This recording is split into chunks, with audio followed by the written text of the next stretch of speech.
Hello everyone, and once again welcome back to the PUBG Mobile Club Open Falls Play 2020 Pakistan Region Semi Finals, sponsored by the Oppo F15 with fast charging with the fast gameplay, and it is quite intense as the action that is about to begin after the break we had yesterday. It is going to be super fast paced as well, and a little information on why we had a break. So certain teams, as you guys know, were in an investigation. 8 teams were banned as well. Well, another name has come up in the list, and that was Team IDL, who are not going to be playing in the semi-finals anymore.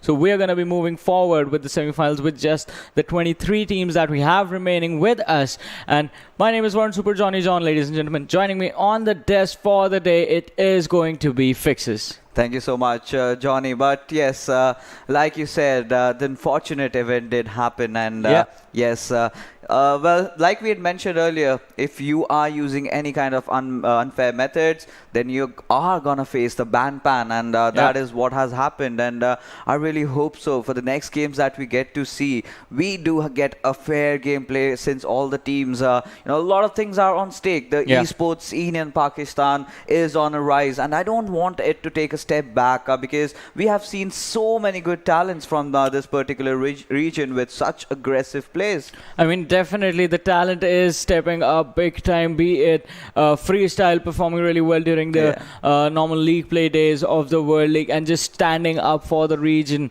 over there, and teams performing in international scrims as well, wherein the country collaborates with the different regions and they have teams come over and all of them play on the same server. But as you said, there is a lot on the lines for the teams that are playing their matches, and it is the prize money, it is that individual prize pool, the bragging rights, and also along with that the slots for PMPL Season 2. Yeah, absolutely. The first position is going to get $2,600. Second position, $1,600. Third is going to get $1,100. And alongside that, you're going to get the slots for PMPL Season 2. That's what all these teams are fighting out for. 4 to 16 get $1,100, and 17 to 32nd position get that $600. Yeah, $600. I mean, not that much if you compare it to the money that the other teams are getting that are finishing beyond the top 16 position. But still, it is quite a lot of money for teams that are playing the PMCO for the first time and have just grinded their way to this event. And talking about grinding, how do you do that? You do that by earning points in every single match that you play, and the point distribution system is in front of us right now, which has become a tournament standard from all the days that we have seen the matches being played. First position 20, second position 14, third position gets you 10 points, fourth position 8 points, and the points keep on dropping. 11 to 16, you just get 1 point,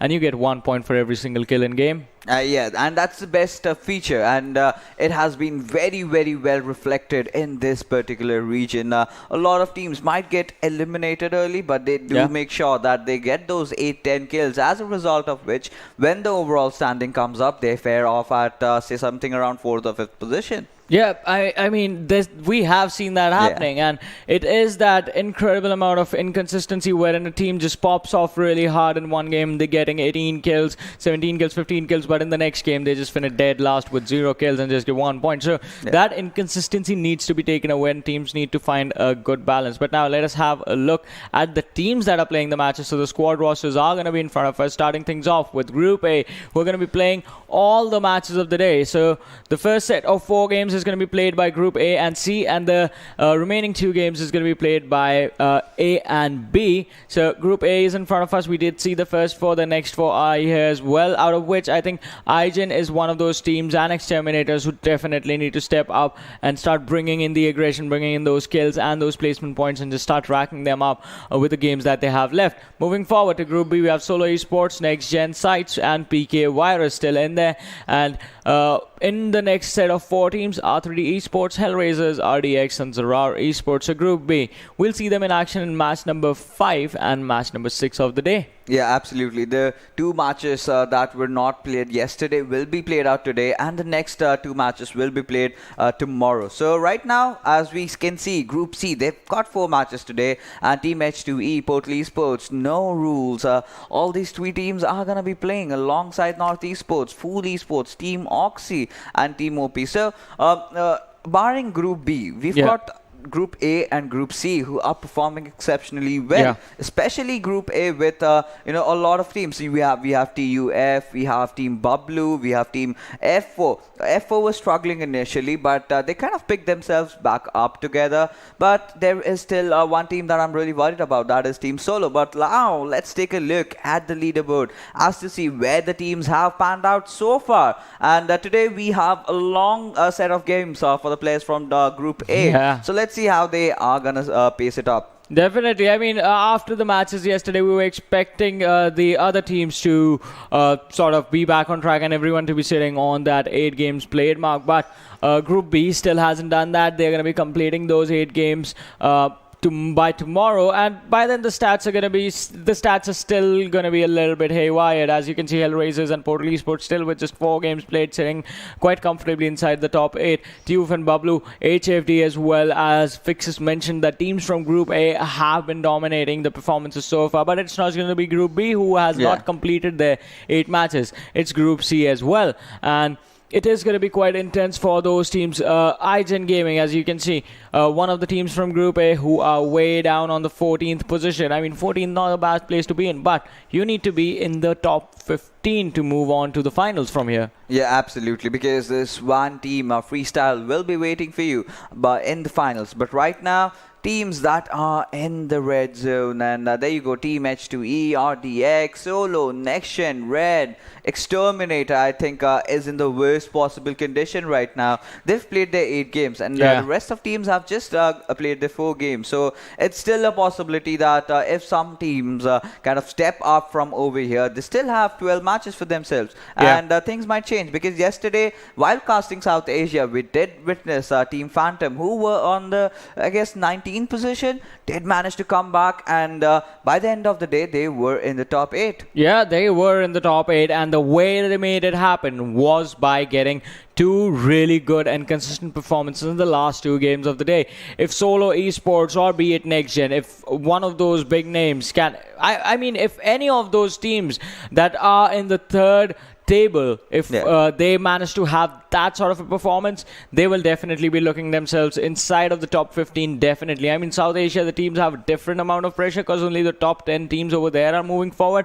but over here, it's going to be a little bit more laxed because it is top 15. Freestyle is the only team that was invited to the regional finals, and they are waiting and watching these matches to figure out who all are coming their way and which team can actually challenge them. But as we said, we had 6 matches. We have 6 matches lined up for you guys. So let's have a look at the schedule as well for the day. As the day first 4 games are going to be played by teams from Group A and C. So Erangel, Sanhok, Vikendi, Erangel. These are going to be played by teams from Group A and C. Then the next 2 games is going to be A and B as the last 2 games. So match number 5 is going to be one more Erangel, and match number 6 is going to be one more Sanhok. And that sort of means that today we have 3 Erangels, 2 Sanhok. Tomorrow we will have 2 Miramars and 3 Erangels. Yeah, absolutely. And talking about multiple maps, we do witness those 2 Sanhoks, 2 unpredictable maps where anyone just having the good position, having good cover, can definitely win it out. But if you come down about the basics of PUBG Mobile, we do have 3 Erangels. So if you are having your rotations really right, if everything is perfect for you, then I guess we could see some good teams stepping up. Definitely, the teams are going to step up, and with that, the very first game of the day, it is live. The trajectory of the plane starts from the northern part of shooting range and goes all the way towards Nova Repnoi. So it's going to be quite intense as the teams are going to look to land on the military base island as well. For the last couple of days, we have had some interesting circles in this map, specifically Erangel, and as Fixes said, I remember he said really a thing that made so much sense to me. Erangel seems to be the new Vikendi in terms of how the circles have been.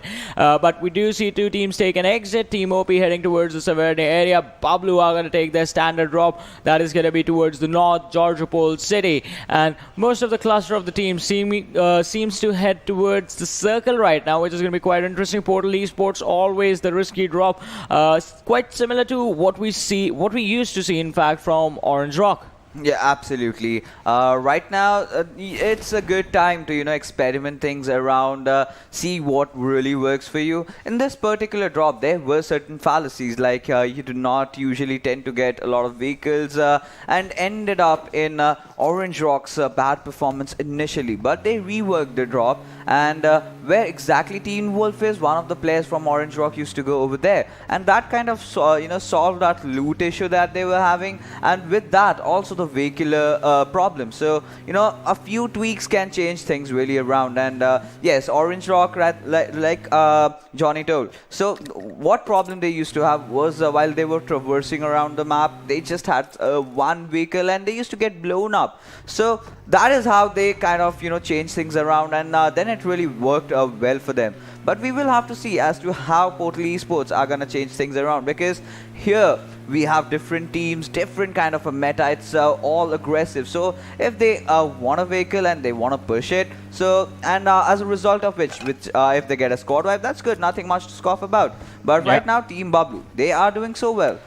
Just 1 point shy from Team TUF, another team who has been constant throughout this entire series. Yeah, they have been constant indeed, but now F4 also on our screens, a team that has had some trouble, but still they managed to have a good standing for themselves. Right now on the military island, right next to the players of Team Oxy, who have taken control of the base area, while F4 have gone to the factory location for themselves, and it's going to be quite tricky for F4 to challenge this fight against the players from Oxy, because look at this. F4 Khan, he has landed close to the military base. He's split up from his team, and that's going to mean you are going to be lacking the firepower during those team fights. Waltrix on our screens right now was standing out in the open, and I might be having some technical issues, but the player is going to come back in at any moment, I hope. Otherwise, I mean, forget if he's not coming back. I think whatever I said about firepower being missing from the team, you can just throw it out the window, because now it's just a 3v3. Yeah, absolutely. It's just a 3v3 over there. But right now, the members of Team Oxy, they are looting on the C building area. So the entire thing with military bases, we've seen a lot of strats coming in. A lot of people like to individually drop at the observatory tower, make some rotations out, and a few teams love to tend to go to it's the C buildings where the members of Team Oxy are. But the problems with military base is that you sometimes get a lot of good loot, and sometimes you kind of miss away on those first aids. Yep, you do miss away on those. Also, one thing we forgot to mention is going to be the fact that matches for day number 3, that is day number 3, when Group B and C played their matches, those matches are going to be replayed as well fixes. So more opportunity for teams from Group B and C to try and make a comeback in this in the leaderboard and have a better standing. Yeah, absolutely. Right now, let's see. All the teams are really fighting it hard for a better standing, but today, looking at how the circle has fed around, so it's going somewhere around the guard cut trenches. We might get to see those sewers coming into action. All the teams we have seen during the World League how Team BTR used to dominate that area, and today, let's see, the entire guard cut region is kind of vacant right now. None of the teams have opted to go for a drop, but if we can talk about some early moment engagement, maybe we might get to see some fight happening between Team F4 and Team No Rules. No Rules, another very promising team, got some good players for themselves. I think one standout player from Team No Rules has to be Samurai. I still remember that clutch that he pulled off. That was a 1v3 on your face clutch against Team OP. Yeah, I mean, it is going to be quite interesting, but I want to talk about the other things inside of the map. First of all, Team OP heading towards the Stalbus split, and empty game is what they're gonna an empty map is what they're gonna feel like they're on right now, because no team is close to them. And if they go for the northern rotation, I mean, if they plan rotating through Severny, even then they're gonna have no contestation. On the other side, 247 Gaming, they have landed towards Yasnaya Poliana, and this time they are uncontested. Usually we do see them going up against some team in the early stages of the game, but this time there's going to be no one there, and they're going to be all alone. Gatka has been taken by the squad of Golden Stars. So quite an empty early start for them as well. They'll have all the time in the world to go for the loot and just to see how they want to position themselves, which compound they want to take, which house they want to hide in, and just try and wait the blue zone out, wait for the circle, see where it is, and then go for the rotations. On the other side, on our screens right now, is going to be the players of North Esports, and quite an interesting, it is No Rules, I'm sorry, and the players of No Rules right now just passing by the Fairpier area are going to move towards Gatka slowly and steadily. So this circle is a western circle, might just be on the Gatka farms or the Gatka split, but can at any given point move up north or extreme south towards either Primos, Fairpier or the Everest and Georgiopol situation. Yeah, we would love to see an Everest circle, but like we usually say, you know what, this has been a trend while we cast South Asia.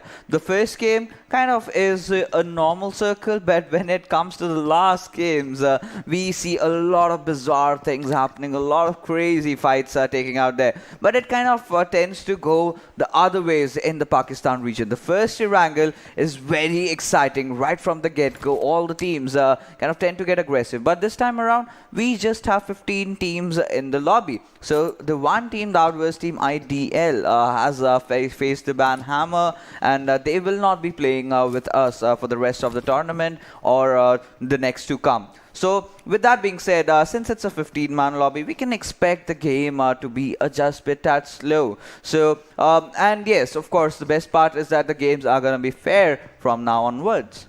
Yeah, the games are going to be fair indeed, but we'll have to see, is the actual game going to be fair? Because we know the smacks the game of PUBG Mobile gives the players and us sometimes with where the circles are going to go. Look at this. F4 in collision with the players of No Rules as Barca has dished out some damage to Zayden, who has the M4. His armor is almost gone, sitting at around 20% HP, 10% HP, Zed, and that's what he has left. No armor, no heals, just had the bandages on him and the energy drink, so not enough time to use the bandages. He just needs to wait for his teammates to close in and provide some sort of support, which Khan is actually trying to do, but even he has been cut off. Look at Wolverine in the back lines. He's going to try and see if he can spot out and get a pick from the long distance as Hasni steps out in the open. Jin, right in front of him, is going to use the first aid, comes back to 75% HP, and Zayden has been cut off from his teammate. Barca is going to try and find an opening. He's going to try and see if he can spot out Zayden from a vulnerable position and take him out of this fight entirely, so that No Rules will have a better positioning, an advantage, if you say, in this matchup. Like we had predicted, Team F4 going against Team No Rules. The fight has been on right now. Zaydan has somehow managed to heal up with the bandages that he had, but that's all he has right now. Just one more bandage. And right now he is kind of in a bit of a pickle because he is expecting his team's teammates to actually close in on him. But Jin, he has a very, very cheeky spot, and someone trying to rotate, especially Rehman, if you are trying to rotate without a smoke, then you are in a lot of trouble right now. But Zaydan will instantly back off, and Baraka lets him do so. And with that, we might expect Team F4 to just retreat back from here, because Ronnie did try to spray down, and Jin, he will also be spraying down onto with the players, but Khan will find the better out of Jin and will knock him down. And with that, we see a vehicular manslaughter happening over there. Blade taking down the players of Team HFD. Cronus has bite the dust, and Murtaza will be taking Blade down. So a lot of trade fires also happening over there as well. But like the things have been faring so far, F4's Jaydan is back into action, and now they've created a perfect angle for themselves to engage, and Zaydan forming a crossfire along with his teammates, and Hasni is in a whole world of trouble.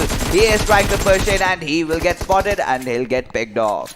Yeah, they will get picked off indeed, and that is a comfortable fight coming in. But F4, they need to be a little bit careful as Baraka is still alive, and even Ronnie is still in this fight. They can at any given moment turn things around. We have seen those 2v4s being turned because of choke points being used to perfection by the individual players. But on the other side, exterminators are going to be exterminated by a nade coming in from Jigsaw from the squad of H2E, and he's not going to stop. Takes a nade, gets the finishes, goes for the gun, and gets another knock. So Exterminators are in a really bad position wherein they are basically just out of the game entirely. And quite an early exit for them. HFD as well, two good performing teams being taken out really early on. I mean, Exterminators, they could have had the opportunity to step back in, but as we said, now they will have more games. Oh, Bablu's Bjorn is going to be taken down by TUF Venom. Two teams who are finishing in the top two of the leaderboard, fighting amongst themselves. This is a total finals clash off. Yeah. And the Goliaths are kind of engaging very early on into the game, and we will have to see, because Team Bablu has resorted to some substitutes, so some new play style coming in for them. It can go either ways. It can either improve their game or totally mess things up. That we will see as the game will be coming to an end. But yes, a few teams have already taken the exit, and that has to be Team HFD and Team Exterminators. HFD had been consistent so far, but still relying on Murtaza every single time was not going to work out for them. And Sensei from Team North Esports has been taken down over here with the second airdrop coming in. MK14 with an extended quick draw that they can certainly use, but Tyrant will also be falling down to Edgar. So right now, Team Bablu are in a whole world of trouble. Yeah, they are in a whole world of trouble indeed. But on the other side, Oxy, they have sort of turned things around for themselves and are looking to close out this fight that was initially being fought by the players of F4. F4 have totally abandoned this one up, move forward, but no rules. Baraka, he has been taken down. Ronnie just hiding on the first floor of the house, is being hunted down by the players of Oxy as Raised. You did see him outside cooking up a nade. The Molotov being thrown through the window is going to just restrict Ronnie to just one direction that he can move in. Voltrix, he's charging in. Hey, Voltrix is back in the game. Baraka is going to be finished off. Ronnie is going to be taken down by UGM's nade. And there goes Team No Rules out of this game and back into the lobby. Yeah, absolutely. And No Rules, that was coming, right?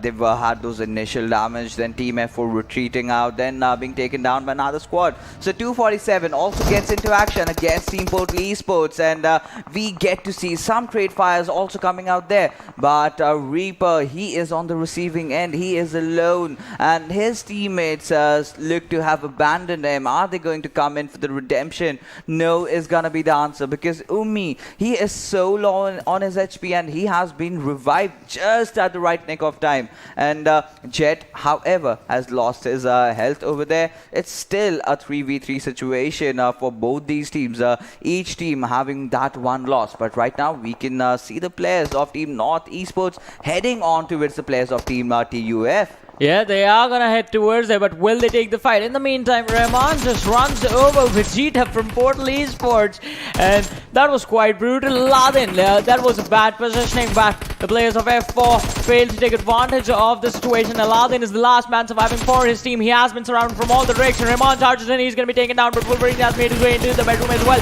Ladin, he's coming from the right, and he is going to be taken down by Wolverine as F4 just go ahead and wipe out the entire squad of Portal Esports. And they end up having a very good start for themselves, and Rahman definitely being knocked over there, but he did dish out all that damage that was needed over there. He will be back on his feet, and Team F4 off to a very good start, are sitting almost in the center of the circle. And I would love to see a ruined circle at this particular moment, but you know, if it comes down to it, the players for Team 247, I'd be really happy as well. We can see a few cluster of the teams on the southeastern side, Team Oxy, Team H2E, and we also do have the members of Team IGen. Like Johnny said, IGen really has to step things up. They are struggling. They've played a lot of games, and now is the time to wake up to their senses over here. But on the southern side, we do see Team Fool being alone over there, have nothing to really worry about. They're just waiting for the circle to close in, and any single moment will get the new zone. Is it gonna be Everest? There is a chance, but no, it takes a central shift coming towards Team F4. But I believe the next shift that we will get to witness will be a curveball. Yeah, it is going to be a curveball. I mean, even this is a curveball for the players, because Ruins is a weird situation to be in. TUF is part of the players of Bablu. Shots were fired. Tyrant did take some damage, but they will manage to get away now. Pikachu, can you escape as well? With the amounts of bullets coming in direction, it was going to be a tough one, but he does manage to get away. And even Team Bablu, they somehow managed to revive their teammate that was Zabyan, and do actually still have a 4-man squad. So TUF and Bablu, that's what happens when two good teams fight. They know how to disengage and they know how to get away from a bad position. That was important for Bablu as well, because after you take an initial knock on your side, you do not want to re-engage. So getting back was a good decision. But talking about other things in the matchup right now, F4, they have a really wonderful position in the game right now, sitting smack in the center of the circle. Yeah, absolutely. But you know, the thing with Team TUF and Team Bablu is it's a mutual respect. They know that Team Bablu did acknowledge the fact that it was Team TUF knocking down their players, but right now they are doing the exact same thing. Edgar instantly spraying down with his 3x, not even going in for the reload, has gone in for a very interesting double M4 loadout, and it really works out. But Amer, with one single grenade, knocks down 2 players of Team OP over there. Ashwa also being taken down. I really want to see that part of the action happening around. And right now, Joker, this is happening around the ruins area, lobbing down 2 grenades back to back. The push has come in, and the players, I think one has been revived, but let's see what happens to the rest. And AK will be taking down Edgar. Oh my god, the grenade are taking a lot of damage. That is Amer for you, but we'll have to try to push onto its Rajput, but eventually gets taken down. The trade fires coming in. Ashwa is back on his feet, and he is spraying down with his barrel. Can he connect? Can he get a few knocks out there? And he takes one down. No, that does not happen, but well, not esports. In a blink of an eye, a good setup coming in from Team OP there, eliminating the whole squad. Initial 2 knocks from Team Esports does not matter. If you know how to hold your flanks right, you are definitely gonna win. But right now, Team TUF are in a whole world of trouble. Yeah, they are in a whole world of trouble indeed, as Edgar is going to be taken down by Cheyenne from Golden Stars. Team Bablu just trying to find a position from where they can enter this ruins area. It's going to be a tough one. I mean, all the edges are going to be surrounded. If you go from the southern side, that's going to be the open area where you have to cross over that ridge and try and figure out from where they will be able to have an easier approach. Right now, the destination or the route that they're looking at, it's being guarded by the players of Team OP. As you can see on your screens, the nades being exchanged by the players of Team Bablu and Team OP. Also, Team Bablu, the stand-in playing today, it is Beyond playing instead of Danny, who is the usual frontline assaulter for the lineup. This time, Zabyan did go up quite far ahead to check up on the players of Team OP and was like, hey guys, what's up? They threw a nade at him, he threw a nade back, and then, alright guys, cool, I'm gonna go with my lads. Steps back behind the ridge and is just gonna look and wait out the clock for the next 40 seconds to see if they can move in. So, Johnny, I have to ask this to you. Since Bablu, you have seen Bablu since a long time. So, how would you define Zabyan as a player? To be honest, this is the first time I'm seeing him play, so apart from the seeding matches that we had for the semi-finals. Okay. Yeah, so it is a new talent, and they have another new guy joining in them as well, if I remember correctly. Because they played both the new players in those seeding matches. It wasn't the normal lineup.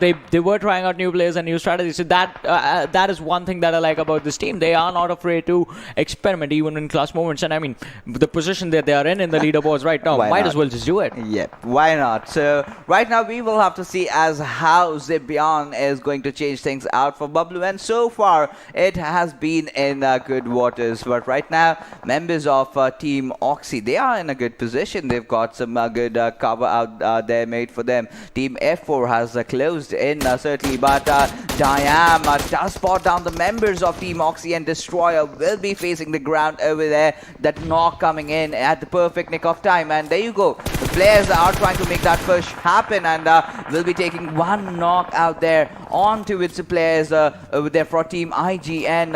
And right now, oh my goodness, a lot of players even going down to the play zone. What happened to Pikachu?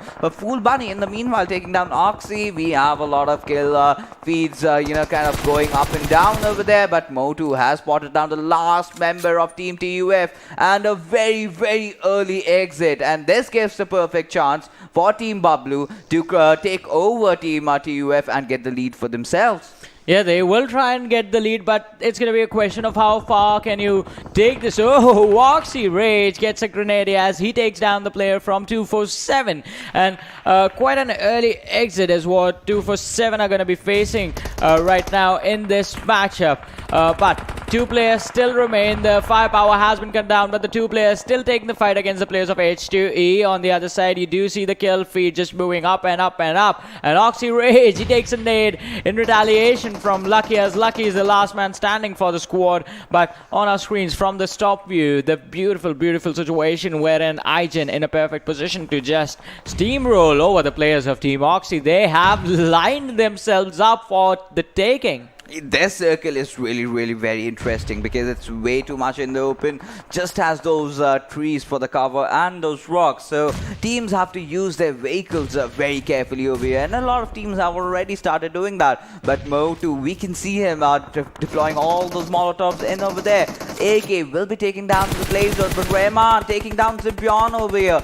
Wolverine also falling to the wrath of the play zone and getting knocked. But Team Bablu, they are also eliminated on the 9th position. Oh my goodness, the top two teams have taken the exit in those early game stages over here. But right now, Team Oxy are in a very promising position. Voltrox will be getting that knock over onto the players of Team IGen. And he is barely surviving with a sliver of HP and has no first edge for himself. He knows this is the perfect opportunity to push. And yes, he delivers. IGen Gaming also being shown the way to the lobby. And right now, I guess the players from Team Oxy will definitely pick up the first aids and all those utilities and then make a way inside the circle. But a team that is really happy and smiling with all their 4 players and with 7 kills is also gonna be Team F4 Esports. Yeah, Team F4 Esports, they are having an amazing day today, it looks like, but still we have 7 teams remaining, 20 players alive, I'm sorry. And F4, even though they have the opportunity to get this chicken in and move up in the standings, they're going to have to make sure that they do utilize it.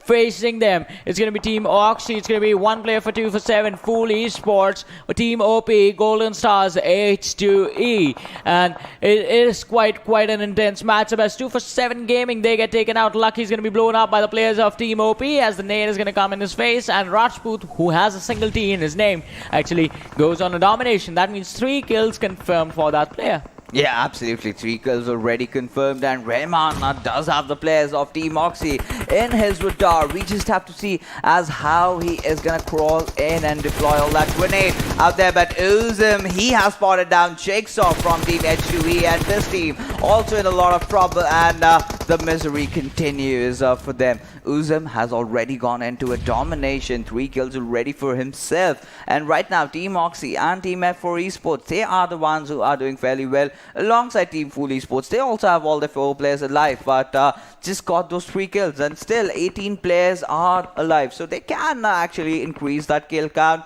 but we will have to see for that where the circle ends. And it's still an open circle. A lot of Pakistani teams are alive. Usually we do not get to see that. By the time, by the 6th circle comes in, you just have barely those 3-4 teams alive. And now the teams are getting serious. They know how position points are so important. And look, the last player of Team Golden Star, he is still alive. Team H2E, just those 2 players, and they've got a lot of job to do over there. Team OP also playing fairly well with 5 points for themselves. And Rajput, all the time, he has been there for his team. He has been delivering all those kills. So let's see this time around how things are gonna shape out for all these teams. Definitely, we'll be seeing how things shape out and how are they actually gonna take things forward as 6 teams remain, 18 players still alive in this matchup. Golden Stars just 1 player remaining. Oxy, the team on our screens right now, they have all 4. FoolEsports have all 4, and F4 have all 4. Team OP, they just have 3 players left in this matchup. Oxy Destroyer, they have to find a way into the circle. Talking about the circle, Team OP is the only team right on the edge. Golden Stars last player Cheyenne, Khan, he has one edge. He just has a few meters of space around him for him to play with. Otherwise, if he gets spotted out, he's going to be taken out. Being the last man surviving, that is going to be so much pressure to deal with. FoolEsports are on a flank for him. TeamOP is on the high ground in comparison to him, and TeamOP, they're going to have a troublesome situation because most of the team are in their direction.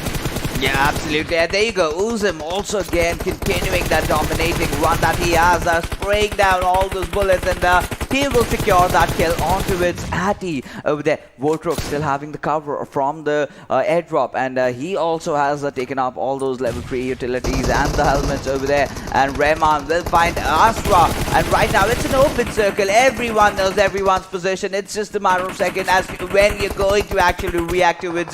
And Wolverine taking down Rajput over there. Wolverine has also managed to finish him off, but Voltrox, this guy is on a prowl today. He is stopping at absolutely nothing. Yeah, he is not going to stop, and why should he? The points are just being laid out for him. He wants to collect them as fast as he can before they risk getting taken out of this matchup. F4, a couple of seconds earlier, they had a massive advantage, but now sitting at a disadvantage as the players have been knocked down. Rehman is still down on his knees. The revive is just going to come in time, but if they get a nade thrown towards them, that's going to be it. In the meantime, TeamOP, they have taken an exit. H2E, there they go, back to the lobby. 4 players remaining, 4 teams remaining, 13 players still alive in this matchup. And Team Oxy, they have a really good momentum along with F4 Esports. Both the teams have completed 10 kills for themselves. Golden Stars, Shayan, perfect strategy for this sort of situation. Just keep your head down low to the ground, and just let the other players fight it out. Let them see who is the better. Yeah, it has worked out for him so far. When there were 7 teams alive, he was still the last man surviving, and now he's on a lot of possession points. But with that being said, Voltrox will yet again find another man out there, and Wolverine, he still survives. He is in the center position for his team, as Khan will have to deal with the entire squad of Team Oxy, and he does manage to spot down a few players. Rehman will be taking that raid. Khan instantly finishing him off, but Voltrox, he is spraying bullets left, right, and center, and Uzim has taken down Zedan. Team Oxy and Team F4, both the teams playing out of their minds today in this game, and are looking for a good comeback, but those nades coming in from the players from Team Pool, and now Team F4, they were looking strong, but they have been reduced to just that one player. Yeah, they have been reduced to the one player, and even that lad is going to be in a troublesome situation. F4, they are going to be finished off. Golden Stars take an exit. Now it's down to 2 teams. Team Oxy and FoolEsports. FoolEsports with the man advantage, but Bunny has been taken down. They are going to trade it out by taking down Voltrox. UGM getting up and taking the fight. Charlie gets knocked down as well. Now it's a 1v2 situation, and now it is an intense moment, but Team Oxy, they get the chicken dinner in this matchup. Oh, Team Oxy get eliminated. FoolEsports took that one. What? It was a 1v2 situation. He did manage to knock down one of those players, but the other player had spotted him and he was right beside him. All he had to do was open his ADS and just spray. And that's what happened. But Team Oxy, with the way that they have played today, they have impressed everybody. Alongside Team Fool, of course, they've got the chicken dinner, but they were patient. They knew that their moment will come, and their moment did come, and they did capitalize. They were just waiting for the fight to erupt between Team Oxy and Team F4. And they did take advantage of that with that one grenade. I could see F4 being eliminated, the last player being finished off by Team Oxy. But after that, what Team Fool did was really amazing. You know what the best part is? That F4 and Oxy, both of them were in the top 3 in this matchup. And Oxy basically followed F4 around. I mean, F4 took a fight, they left it, Oxy came in behind them, finished them off, and then moved on at the same path. But MVP of this match is going to be UZM from Team Oxy with 5 kills, has 1279 damage, survival time of 26 minutes and 14 seconds, and distance covered is going to be 7.21 kilometers. An absolute perfect statistic for a player like that. Uzim finally stepping things up. We had seen some signs of promises from this lad. He had been good. But to get that much amount of damage, 1279, and in an open circle is a huge feat in itself, because you know that when you are taking those shots, your position is revealed. You are out of the cover, and other enemies can take you down. So the game sense, the presence where you have to stick to your cover, just peek out, take those shots, instantly prone down, that's where he was the best at. I mean, and that requires a lot of patience as well. Yeah. But now let us have a look at the top 5 players from this match and see who all are going to be there. I mean, it makes sense that most of the players we see are from Team Oxy and F4. Yeah, absolutely. Wolverine, Rayman, all these boys have really stepped up today, and they were kind of having those bad days where they were on those mediocre charts. But we know this team is a championship winning team, and they certainly have the potential to go against the likes of the big titans. Freestyle, we have Team Bablu, Team TUF. They can take them down. They've got those players. They've got that firepower for themselves, and now finally it has shown up, and H2E in for a good match as well. They were on the bottom stages of bottom half of the table, and now after this good performance might get to earn a few points. Well, they might get to earn a lot of points, in fact, with the way they have performed in this match. And they still have more to go, because as you guys heard during the match itself, we told you that matches for day number 3 are going to be replayed. They have matches from day 3, day 4 remaining. So there's a lot that's like 8 games left for them, and they can use that opportunity to climb back up in the standings. But let us have a look at the standings for this game with FoolEsports 28 points and Team Oxy right next to them 27 points, 13 kills. An impressive performance. F4 as well, 21, 11 kills coming in for F4. Yeah, absolutely. 11 kills, 13 for Team Oxy, and look at the difference over there. FoolEsports just got 8 kills, chicken dinner, but with 13 kills and coming second, Team Oxy are just 1 point shy from them. And Team H2E, like we mentioned, 12 points, a good outing from their side as well. And courtesy to Cheyenne, we have Golden Star finishing up on the 5th position. TeamOP was off to a good start initially, but the open circle was the one where they had to, meet the demise over there. 247 Gaming, IGen Gaming, a few good performance out there, nothing really special to talk about. But Team Bablu, well, I guess the strategy for Zibyan, well, he's still a new player, like you mentioned. I guess a couple of more games, then he might start performing as well. Yeah, they will start performing indeed, but on the other side, I mean, 2 teams that we do see really high up in the standings. In fact, most of the teams are in a really comfortable position, so not going to be that big of an impact on them. But Exterminators, I mean, if the teams in front of them are starting to step up, Exterminators are just going to be left behind if this sort of things carries on. Yes, absolutely. Exterminators need to pull up their socks and really need to play their game wisely. If you're not getting the kills, try to go in for the position. If you can capitalize on some third parties, and we do have Sanhok coming up, so that is definitely going to help them out. But now let's take a look at the match summary as to see how the teams have fared after the game number 1. In the game number 1 instead, like 67 knocks, out of that 56 grenade kills, 269 smokes and grenades. I'm not surprised, it was an open circle, but 7 grenade kills. I mean, that's the stat. Yeah, that is a stat indeed, and quite an impressive performance. We did see that one vehicle kill as well in the kill feed, and it was Rahman taking down the player of I think it was Esports. Cronus who was taken down. It was in the early stages of the game.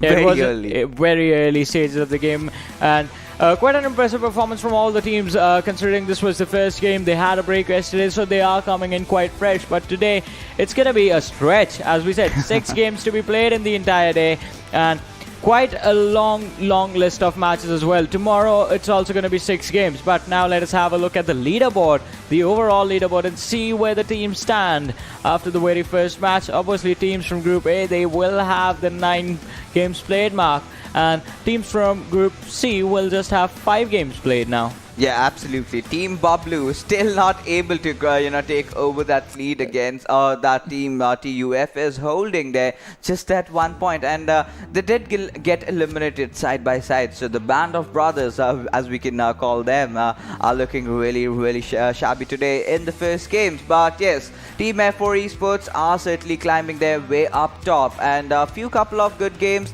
and they might find themselves in the top 3. Team HFD, not a really good outing for themselves. They have gone down But as we take a look at the next quarter of the standings, we have Portal Esports, who also seem to have dropped down, but FoolEsports, they are slowly but definitely climbing up.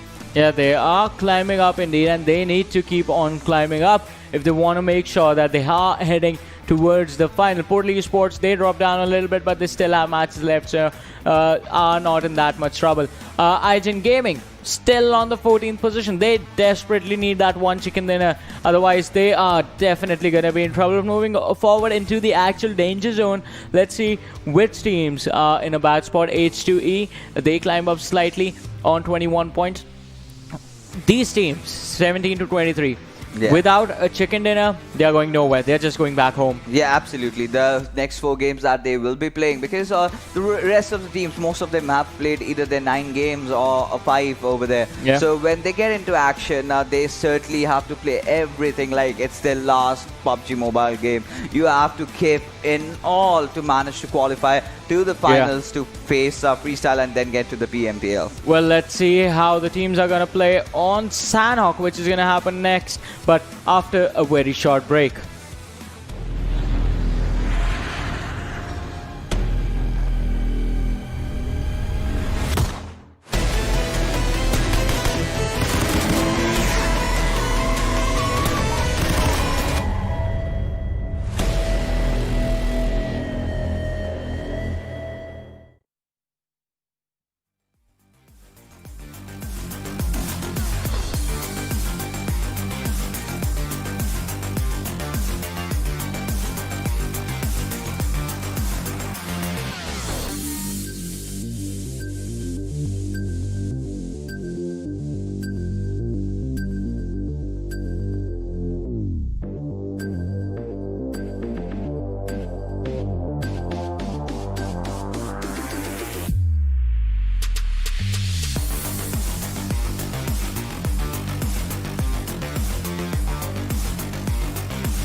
Hello everyone, and once again welcome back to the PMCO 2020 Fall Split Pakistan Region Semi Finals. Today, now it's time to head towards match number 2, which is going to be played on the map of Sanhok. My name is Varun Super Johnny John, being joined on the desk by Fixes. The first game was pretty intense, where we did see some of the teams who weren't having a great time so far in the semi-finals step up finally, and we can only hope that they carry the performance forward in the second game. Yeah, absolutely. And right now, we have seen the action erupt in Erangel, where it was wide open. But now, as we head on to Sanhok, the map of unpredictability, and there is one thing that I certainly want to predict in this map. That is, TeamPKVIRUS Esports is definitely going to use a boat for them. Oh yeah. It has happened a lot of times. I mean, it has happened a lot of times, and we can only hope that it keeps on happening, because I love water rotations. I like watching team get themselves into some trouble, and us just critiquing them a lot on it. And we can only see where the circle is going to be after the game starts, which is going to happen in a few moments. And when I say a few moments, I mean it is just seconds away. The trajectory of the plane right there starts from Camp Bravo, goes all the way towards Shami, and I want the circle to be on the Camp Alpha Island. Yeah, absolutely. Let's see where the circle heads out to. And in the meanwhile, as the teams are taking a drop, Team Fool being the first one, taking the plunge from the flight path over there. And right now, a lot of teams have to do good in this particular game, but we will have to see as to the boot camp area, the paradise area, the Painan region. Are there going to be multiple teams over there to contest for that hot drop and all that loot that comes alongside it? And we've seen a lot of teams going to the edges, a lot of teams not liking to play around the center in the Pakistani region. But likewise, the team that really played well last game, Team Oxy, going off to its boot camp, will be joined in by Team No Rules maybe after a while, as they have just dropped on the edges. Yeah, the edge drop might just work out for them, but this amount of water in the circle, it just makes things a lot more interesting. And I'd like to see how the teams are going to react to this, and how they want to play around this situation, how the rotation's going to come in. And Portal Esports, I don't think they're going to go for what you said, Fixes. I think they are just going to go for a land rotation. They have had it.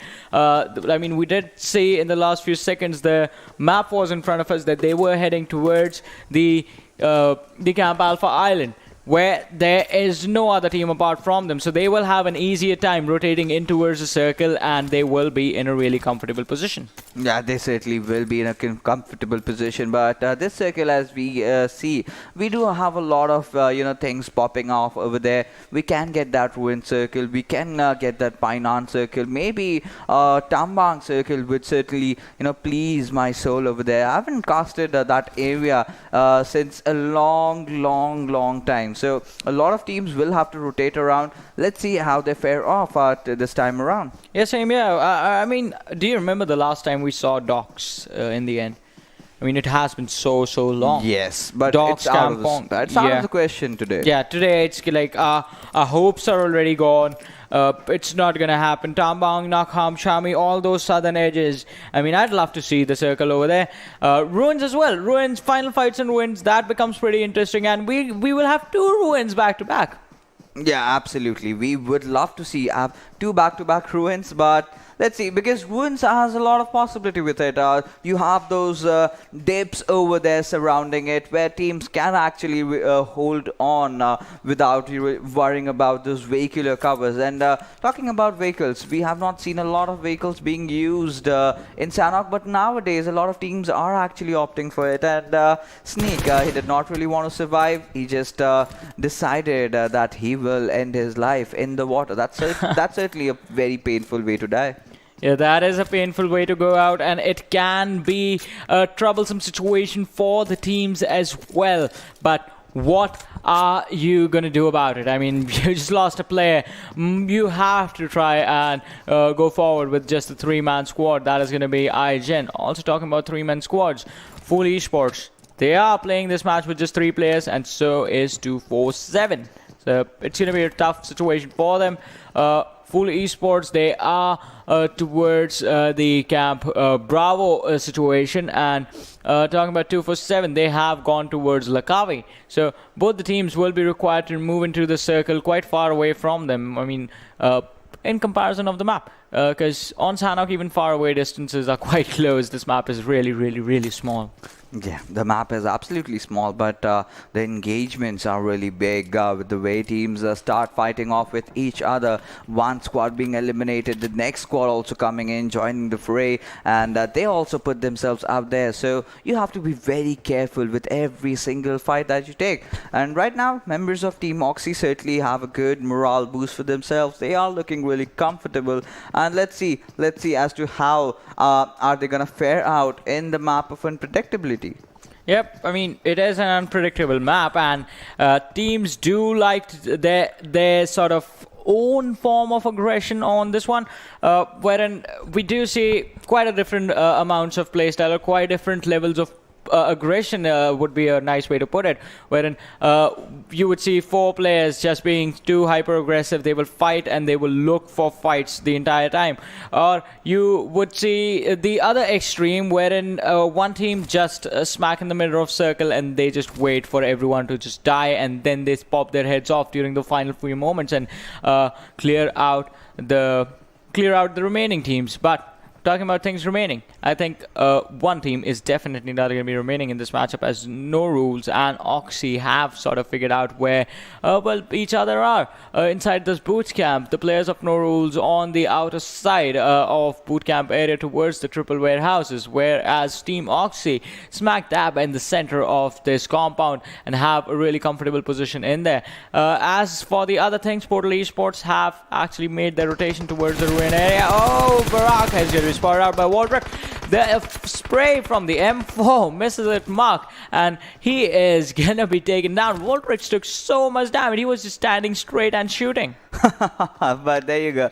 Like we had predicted. Oh my goodness, this grenade can be very deadly. Did manage to find one knock out over there. And this is where Team Oxy will want to capitalize on the situation. Ronnie is going in for that res over there. But the players from Team Oxy are charging in. Rage are leading the fray. Harsney trying to provide cover fire from behind. But Voltrox, he is on his own flank over there. Jen taking a lot of damage. And oh my goodness, a grenade being, popped up in a very bad position, and he has to retreat from over there. But there you go, Baraka trying to hold on for his teammate. Those Molotovs coming in, Baraka taking a lot of damage, has to instantly back off as this time Destroyer will be on the receiving end as he gets taken down. No Rules in a lot of trouble, and so are the players from Team Oxy. 3 players surviving for them, but they are going all in, and they will wipe out the players from Team No Rules. And we have to question this push from coming from Team No Rules. You are in a bad position. You are struggling finding enough points, but why would you want to push on a team that is already well settled in boot camp, and against a team that won the chicken dinner, that came second with the highest kills in the last game? So a lot of questionable decision from them side, and they will be kind of waiting it out as to see how it goes. Yeah, they will be waiting to see how the fight is going to go and how things are going to go about. But the cluster towards the Painan area, that's going to be so risky for the teams to deal with, and it is going to be a bad position for teams to hold on to. I mean, if you have a lot of lads pouring into the city, you can either defend one side of the bridge or you can defend the other. You can't do both, and the moment the control goes away to another team, it puts you in such a bad position in terms of team fights happening later on, because then you will be fighting in multiple directions. One of the teams in fact that you're facing will have no cover, but the other one will have a lot of cover, will have the rotating opportunity. And here is the AWM with the suppressor for the assault rifles on Sanhok. I mean, you do a lot of damage, but on Sanhok using snipers, especially bolt actions, we hardly see that.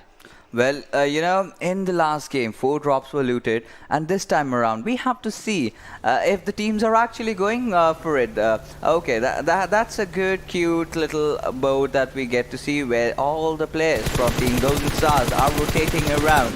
but I do not know how this is gonna work out for them. But right now, players from Team TUF are having a first bad game, from what we expect from themselves, now have caught down the players of Team Fool. And any single moment, by the looks of it, by their body language, they do want to engage, because what Team Fool are doing wrong they are in the path of TUF's Wick. And you know what happens when you mess with John Wick? Yeah, you get taken out. You can mess with John Wick. You can't mess with his vehicle and his dog.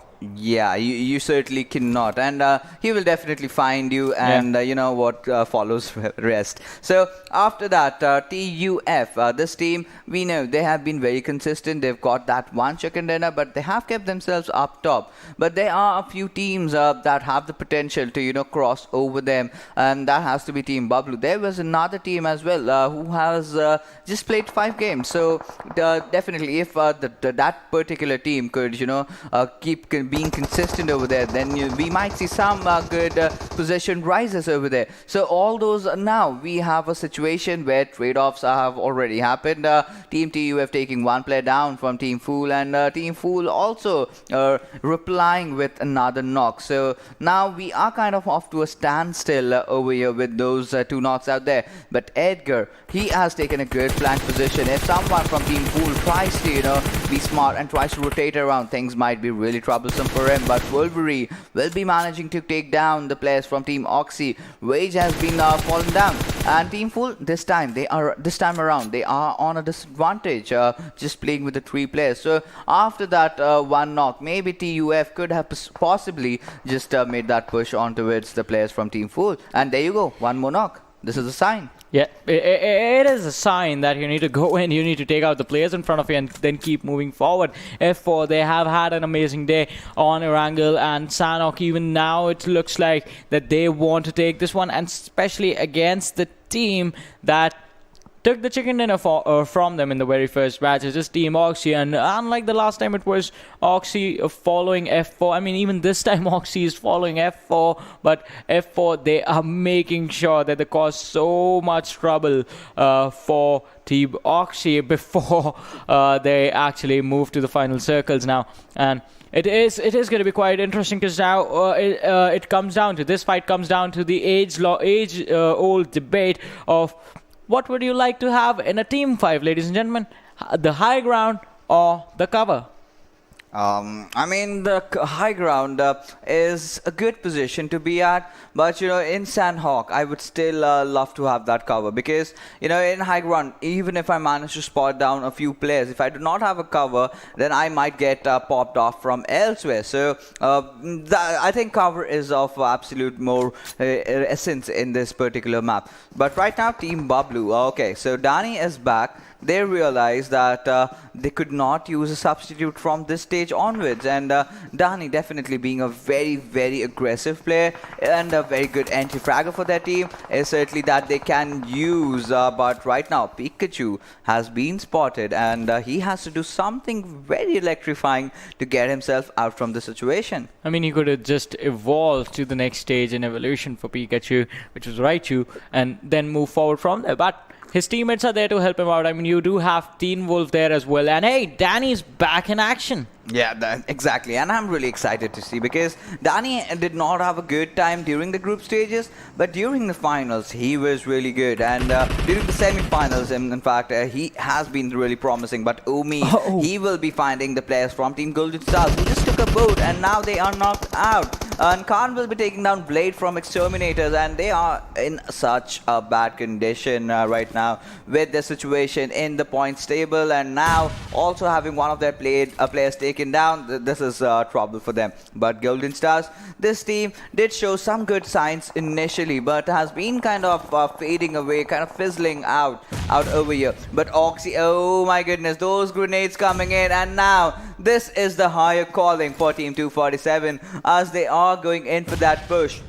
Let's see what is going to happen. Can Team 247 actually capitalize on the situation? Because the last player from Team Golden Stars, Daniel, is so far, and he's been spotted out. And now this is where you have to push. I do not know why they aren't pushing already. But FO, they've been eliminated by the players from Team Exterminators. Bablu also. Yeah, they got caught from every Even single direction. Oxy. Yeah, it was Oxy, it was Exterminators, and it was Bablu. F4. I mean, could there be a worse position to be in than the middle of these three teams? Yeah, that's Sanhok, baby. That's what happens in this map. Everyone is so close to each other, and that's what I always say. Third parties are really, really prominent on Sanhok and Vikendi. Yeah, absolutely. You tend to be so close to each other that you end up wiping each other eventually. But Rajput making the wrong decision, showing his back to the enemy, and H2E, the boys are definitely gonna punish him. And with that, the last player also being taken out, and there was Jigsaw in the far off Ray, who was of which Shushil was kind of oblivious about and was capitalized. But now the members from T247 are moving on, and they've spotted down Daniel. They will finish him off easy peasy, but still the last surviving members for Team Golden Stars do remain, and that's just one person in fact, and it's AK, who has gone back to the waters where he was actually alive, where he could have gone on a cruise boat ride with his friends, but decided to step on the shores to discover the lands of Sanhok, and three of them already dead. Yeah, TUF being taken out, and it is these three-man squads that are actually pulling this off somehow, and just putting up an amazing performance. But TUF, look at them, they are right on the edge of Tampong, and it is going to be a really, really good position for them to be in, because they now just have to fight in front of them, like 3 different directions they have to fight in instead of 4. TUF, just one lad was taken down, that was Edgar. He is going to be revived soon, but FoolEsports, they want to charge in and they want some action against the players of TUF. It's going to be hard though, because Bunny was knocked down. Bunny is going to be revived as well, if the players can actually manage to get to him. On the other side, the players from TUF, they are already up, so it's going to be a 4 versus 2 situation in this fight. Oh, Wick, he takes down another one. Charlie is going to be the last man surviving now for the squad of FoolEsports, and they will be taken out if Charlie just gets up. But the good thing for them is going to be the fact that TUF, they realize how far away they are from the circle, and they will have to run. And so has to Charlie. He also has to make his own way inside the circle and still be careful as to whether or not if one player is waiting out for him. And look at Charlie. He is in such a bad situation right now. The 4th circle will come in any single moment. But right now, Venom has spotted out Drag from Team Exterminators, has managed to take him down. As Team TUF, they are stopping at nothing. They know that Exterminators are an easy target for them, and they are going all in. 2 players already taken down. Just the last player surviving, that's Maddie. He is trying to dish out every single possible damage that he can do with his barrel, but in vain, as all the players are charging in from different directions. He tries to take one down, but will not succeed, as Team Exterminators again have been exterminated in the early stages of the game. Yeah, they have been exterminated indeed. And TUF, how long can they survive in this run? It's going to be a marathon that they have to run, and it's not just an easy marathon. It's going to be death race as they come across the players of H2E. Dread takes down one. Can he get the next one as well? Damage to Wick being done from the blue zone. Hakar is going to be taken down by Edgar, so the trade does come in quite instantly. Venom does get finished off because of the blue zone damage, and Dread's kill is going to be confirmed. Ati from the backline is going to provide his teammates some support, and is going to look to take down the remaining players of TUF as the players come running in, charging in towards these lads. Charlie somehow manages to survive. How many first aids does the guy have to be able to make it? And H2E Hakar, he is going to be taken down by Fools Charlie. Charlie does not have a single first aid. He needs to go for these finishes. Ati, he has to. Can he get the heals back up? Hakar, he is in a really, really bad situation. Zigsaw is totally focused on Charlie, spots him out, goes for the shots, and the finish is going to happen as well as FoolEsports get eliminated from this match. Yeah, absolutely. Check shot, really holding on to his position, and did use a suppressor for himself. So that's a blessing for him, as to that is gonna confuse the enemies of his exact location. But right now, if you, oh my goodness, the gods have heard me. And you know, Johnny, we did have this talk. We were supposed to have some chicken dinners yesterday, offer some to the PUBG Mobile gods, and finally they hear us out. Tumbang is the circle. Haven't casted that in a long time, and finally today we get to do that. Yeah, I mean, it is going to be quite interesting to see that. But on the other side, we do see a really intense situation being formed up that was there between the players of H2E, and we saw TUF get involved, we saw FoolEsports get involved, but now the question sort of becomes that H2E, they are the ones who stayed behind, and TUF, they are on the edge of the circle. But look at this. So imagine this, Fixes. You were a former professional player. Yeah. You are moving into the circle from the blue zone. You're running away at the best. You're trying your level best to try and survive. You pass from one team and then you land into another. And that's what happened for TUF.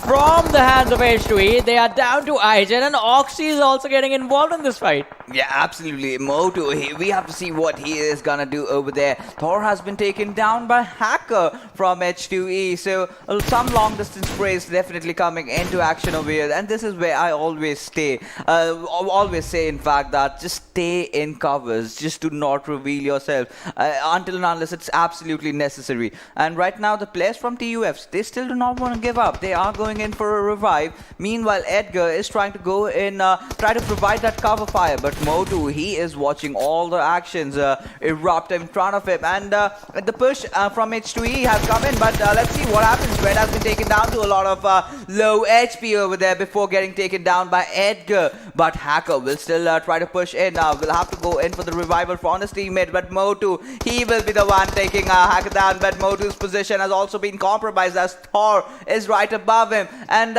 just in the blink of an eye, we can see the members of Team H2E getting eliminated. Vic and Thor, they are going on absolute rampage. Yeah, the rampage is definitely going to come, and man, Motu is going to confirm a lot of kills. But look, he knocked down Thor. Thor's kill was stolen by the player of HFD.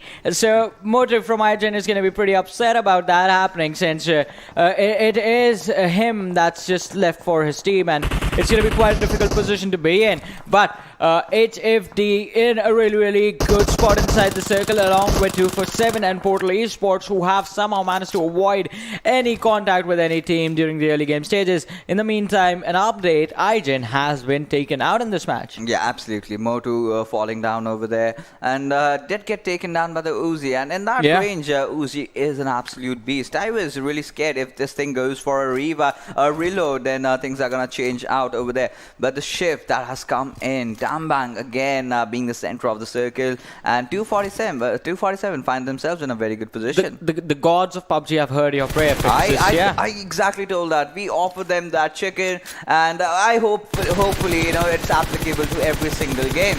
Then I'm going to offer more chicken to the gods, or else I'm just gonna eat it for myself. I'm a hungry man. Either way, it's a win-win for us. Yeah. And either we get the chicken, or either we get the circles that we want. Yes, absolutely. And alongside that, you know, after offering, we did tend to eat that up, because, you know, I'm a fat little boy. But with that, leaving me aside, right now we have the actions coming out over there. Danny from Team Bablu, he is in the fray. He's taken down one player. Team Bablu also have to get themselves inside the circle.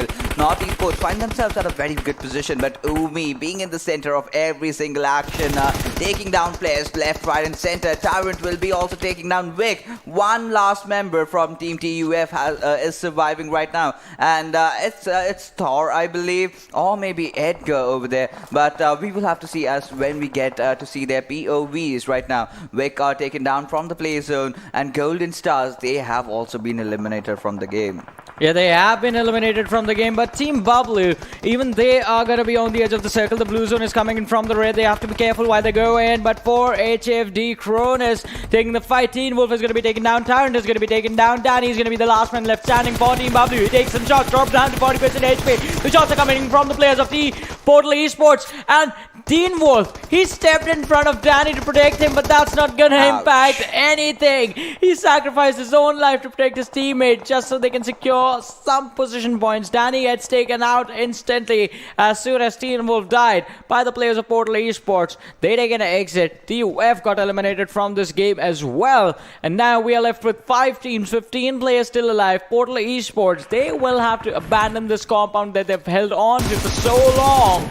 In the meantime, on the other side of Portal Esports is 247, who are just taking on any fights that come from the edge of the circle and not really trying to move in. Why should they? Because, Umi, he's just the one player who is not inside the circle. And he is waiting out the players from TeamOP Esports, Hamzo and Murtaza, who are just waiting for him. So he will also be rotating in a couple of seconds right now. But Uzum has taken that grenade onto the face of Reaper and will knock him down. Murtaza, the one, hope for Team HFD. He is still alive alongside 2 of his teammates. Just Carlson being taken down over here. But Amer, he is pretty low on his HP. He has those 13 first aids.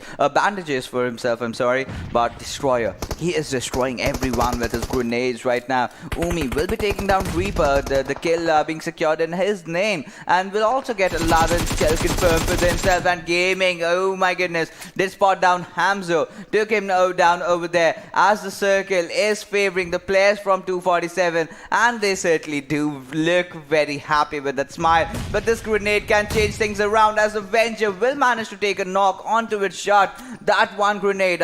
And let's see if the revives are going to come in, because Uzum is in a different fight right now. And Kronos has managed to take down Hamzo. Avenger, oh my goodness, he will get that kill confirmed onto its shot. But PES, courtesy to a good performance this time around, have been eliminated at the 5th position. Yeah, 5th position is where they were taken out. But look at this, 2 for 7, 2 players, Oxy 2 players, not Esports, just 1 player. There's Amer still left in the game, HFD. They are back in action in this match, and in the leaderboard as well, HFD, they hold a really strong position for themselves. Murtaza, Cronus, Avenger still left in this game, and the challenge for them right now is just going to be to hold on to the edge, where Amer is going to try and take this fight. What is this lad doing? He is absolutely insane right now. 1v3 situation, not scared at all. Gets the first knock. Can he go for the second one? Has been spotted out by Avenger. Goes for the shots. The shot's missing the mark. Amer trying to go for the nade. Oh, it falls back. That is going to be a suicide move for him. Does he deny the kill, or is he going to step back into the action? Does not have a first aid. Goes for the Molotov in the direction where he knocked out. But 2 for 7 Omi comes from the back. Finishes him off. 2 teams remaining. 5 players arrive. HFD, 2 men left standing. And 247 as well. Umi and Gaming inside the house. They have good cover. Cronus and Avenger, they will have to take this fight. The shots are going to come in from Cronus' direction. Avenger as well. The combined damage, they take down Gaming. Umi is going to be the last man left standing. Cronus charging in front ahead. He knows where his opponent is. Has the M4 in his hand. The health bar as well, but no. Umi peeks at the right time, gets the knock. The cover fire from Avenger was just not there as he was reviving his teammate Murtaza.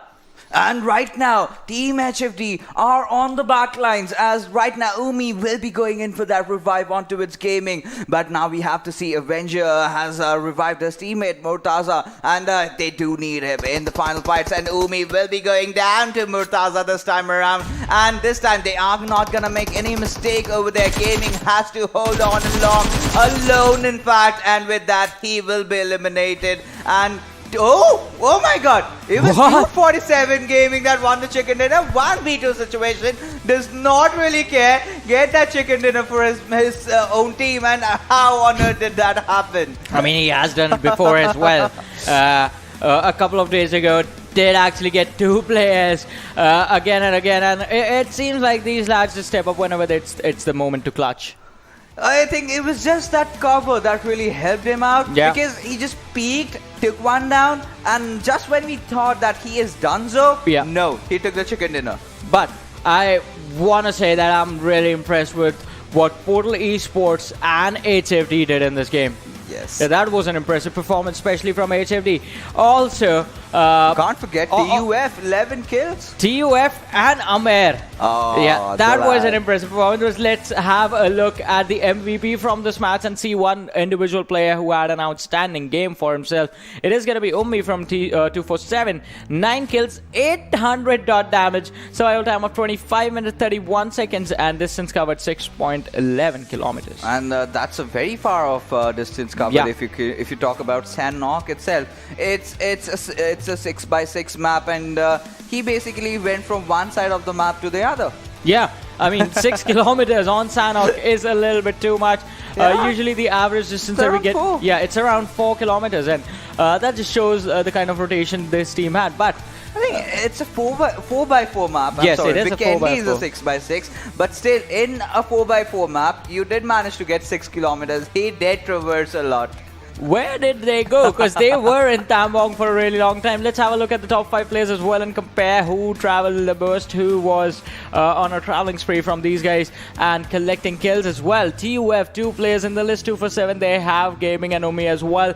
A combined 12 kills on these 2 lads, and quite an impressive performance. But we did talk about Portal Esports as well, where Jita, 3 kills, 109 damage. That's fun.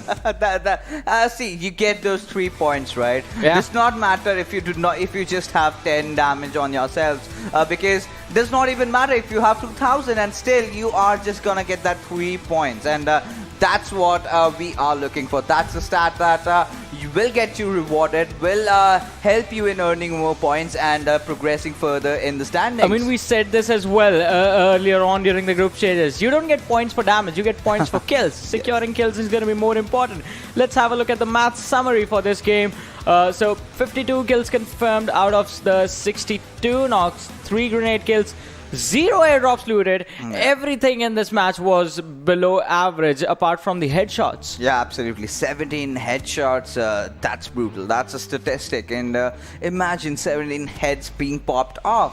But what really, disappoints me, or rather, surprises me, that in Sanhok, not even a single team did go for the airdrop. Would you not have gone if you would have seen MK14 or maybe a Groza in front of you? Well, you don't know until you go in towards the airdrop. That's really scary, actually. Exactly. Going for the airdrops is scary. In Sanhok, I mean, it makes sense to not go for them, because you can use those assault rifles, you can use the weapons that you actually get in game. Don't necessarily need that big of an advantage unless there's a ghillie suit coming in with the airdrop. But let's have a look at the match standings. 2 for 7, 32 points in total, 12 kills coming from them. But TUF as well, 12 kills, take an early exit in this game, just have 5 placement points but 17 points in total. So the aggregate for this match for this team of TUF, it's going to be really, really good. Yeah, absolutely. Team TUF, this is where the kill points really comes into the action. But take a look at North Esports, 0 kills, still managed to have that 10 position points. So somewhere there down the line, they are lacking in the confidence to, just charge in on the squads. Amer did really survive for long, but I certainly felt during the fight that he was taking, he was kind of scared. He did not know what he was doing. He tried to throw that Molotov, and that happens. The best of the players tend to lose out on their nerves, and this is the reason why it's the PMCO, one of the biggest tournaments, not just pertaining to this game, but in the whole world. But right now, let's see. As the standings are already here, after this we will get the leaderboards. We will have to see where things have changed around, which teams have taken that rise. Yeah, definitely. Which team is going to be stepping up big this time from this match, and a lot of impressive performances. But with this game, I think one thing that's going to be sure is TUF, they will definitely get the sort of difference that was there between them and Bablu. It's going to get even bigger, because Bablu was just right behind them, just 1 point separating the 2 teams. But now with Bablu taking an early exit and TUF having the sort of performance and sort of finish that they had in this match, it is going to be quite a difference between the 2 teams. That means the first position is going to be a little bit out of grabs. But right now, have a look at the stats for this team, 247 Gaming. Ooh. Ummi, lucky. Oh my goodness, 3000 damage already. Just 20 kills, but does not care. And the best part about the last fight was Umi being there for his teammate, right? What he did was he managed to take that one player down. I believe it was Cronus, and then he just waited. He just held on. He went in for the revive, dropped that Molotov. So every single thing that he did was perfect until he peeked out again to be taken down by Murtaza. But that was the point where Gaming had got enough time to heal himself up. He took that first aid. He just peeked out with his AK, and we know how good AK is with the headshots. If you connect just two in such a close situation where teams do not have their helmets and their armors already depleted, that's a deadly weapon, and that exactly came into their favor, courtesy to which they got the chicken dinner. I mean, I personally feel like AK is just like flipping a coin. If you actually manage to land the first shot. Yeah, exactly. If you manage to land those headshots, as Fixus pointed out, that weapon can be deadly for the opponent. But if you miss the first few shots, the amount of time that it's going to take you to adjust the recoil, either you're using the gyro or with your thumb, but those microsecond corrections that are going to happen, you are going to be taken down in that instant. You have to be really, really precise with that weapon. And, well, Omi just using it to perfection. Also, one thing I would like to point out about 247 is going to be the fact that they, from the very start of the game, they were just holding on to that Tampang location for themselves. Did not move that also. I'm surprised where that 6 kilometer mark came from. And it was quite intense because having good positioning, did not step into the aggression too much. Even when Portal Esports was spotted out, they never took the fight against Portal Esports. Never. Never, but still, 6 kilometers is the distance that they have traveled. But let's see where the 6 kilometers have taken them. And no, they still hold on to their third position. And that's a really impressive feat. And I'll tell you what's more impressive. They are just 1 point short of Team Bablu, who's not having a good day today. First two games did not really go in their favor. Yeah, the first two games did not go in their favor, definitely. But they have now closed the gap, and well, let's see if 247 can take down Bablu and push them to the third position. That's not really going to matter to those three teams. I mean, in the top three, pretty much already moving their way towards the semi-finals. But this is where the trouble actually begins. As you do see, North Esports climb up slowly and steadily. They have 51 points and 6 matches played. HellRaisers in a really, really good position with just 4 games played, 72 points, pushed down to the 9th position. But HellRaisers can definitely challenge the crown right now. FoolEsports as well, 6 matches played for them. We'll see if they continue to drop or are they gonna have a good outing in the matches that they have left. But time to have a look at the danger zone now, where H2E sitting on 29 points will have an opportunity, I have to say, an opportunity to make it into the finals. Yeah, absolutely. An opportunity that is something which all these teams need right now. But yeah, like we were talking about, teams like Exterminator, 10 games played, 29 points. Very, very bad outing, to be honest. And, there's no easier way to put that in. It's just simple, it's straight blunt. They have to work on a lot of things, absolutely everything. They've gotten themselves from the top 32. Now they are in the semi-finals. But this is where you need to know that you have to wake to your senses. Go to the drawing board and start fixing up your basics. Yeah, and the basics are going to be required on our next match as well. That is going to be played on Vikendi. But before we move on to the match, it is time to head to a short break. And before I head to the break, I have to give a shout out to our sponsors. That is the Oppo F15, which has the fast charging feature in it. Lightning fast, endless fun. And with that, time to head for a short break. You guys stay tuned and keep watching. We'll be right back with the match on Vikendi.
Ladies and gentlemen, welcome to the PUBG Mobile Club Open Fall Split 2020, which is sponsored by Oppo F15 fast charging. Grab all those lightning chicken dinners very fast. And with that, we will be heading on towards the frozen tundras of Vikendi, and alongside me will be my co-caster, that's Phoenix for you. So Phoenix, you have been watching the match of Sanhok and Erangel on the sidelines.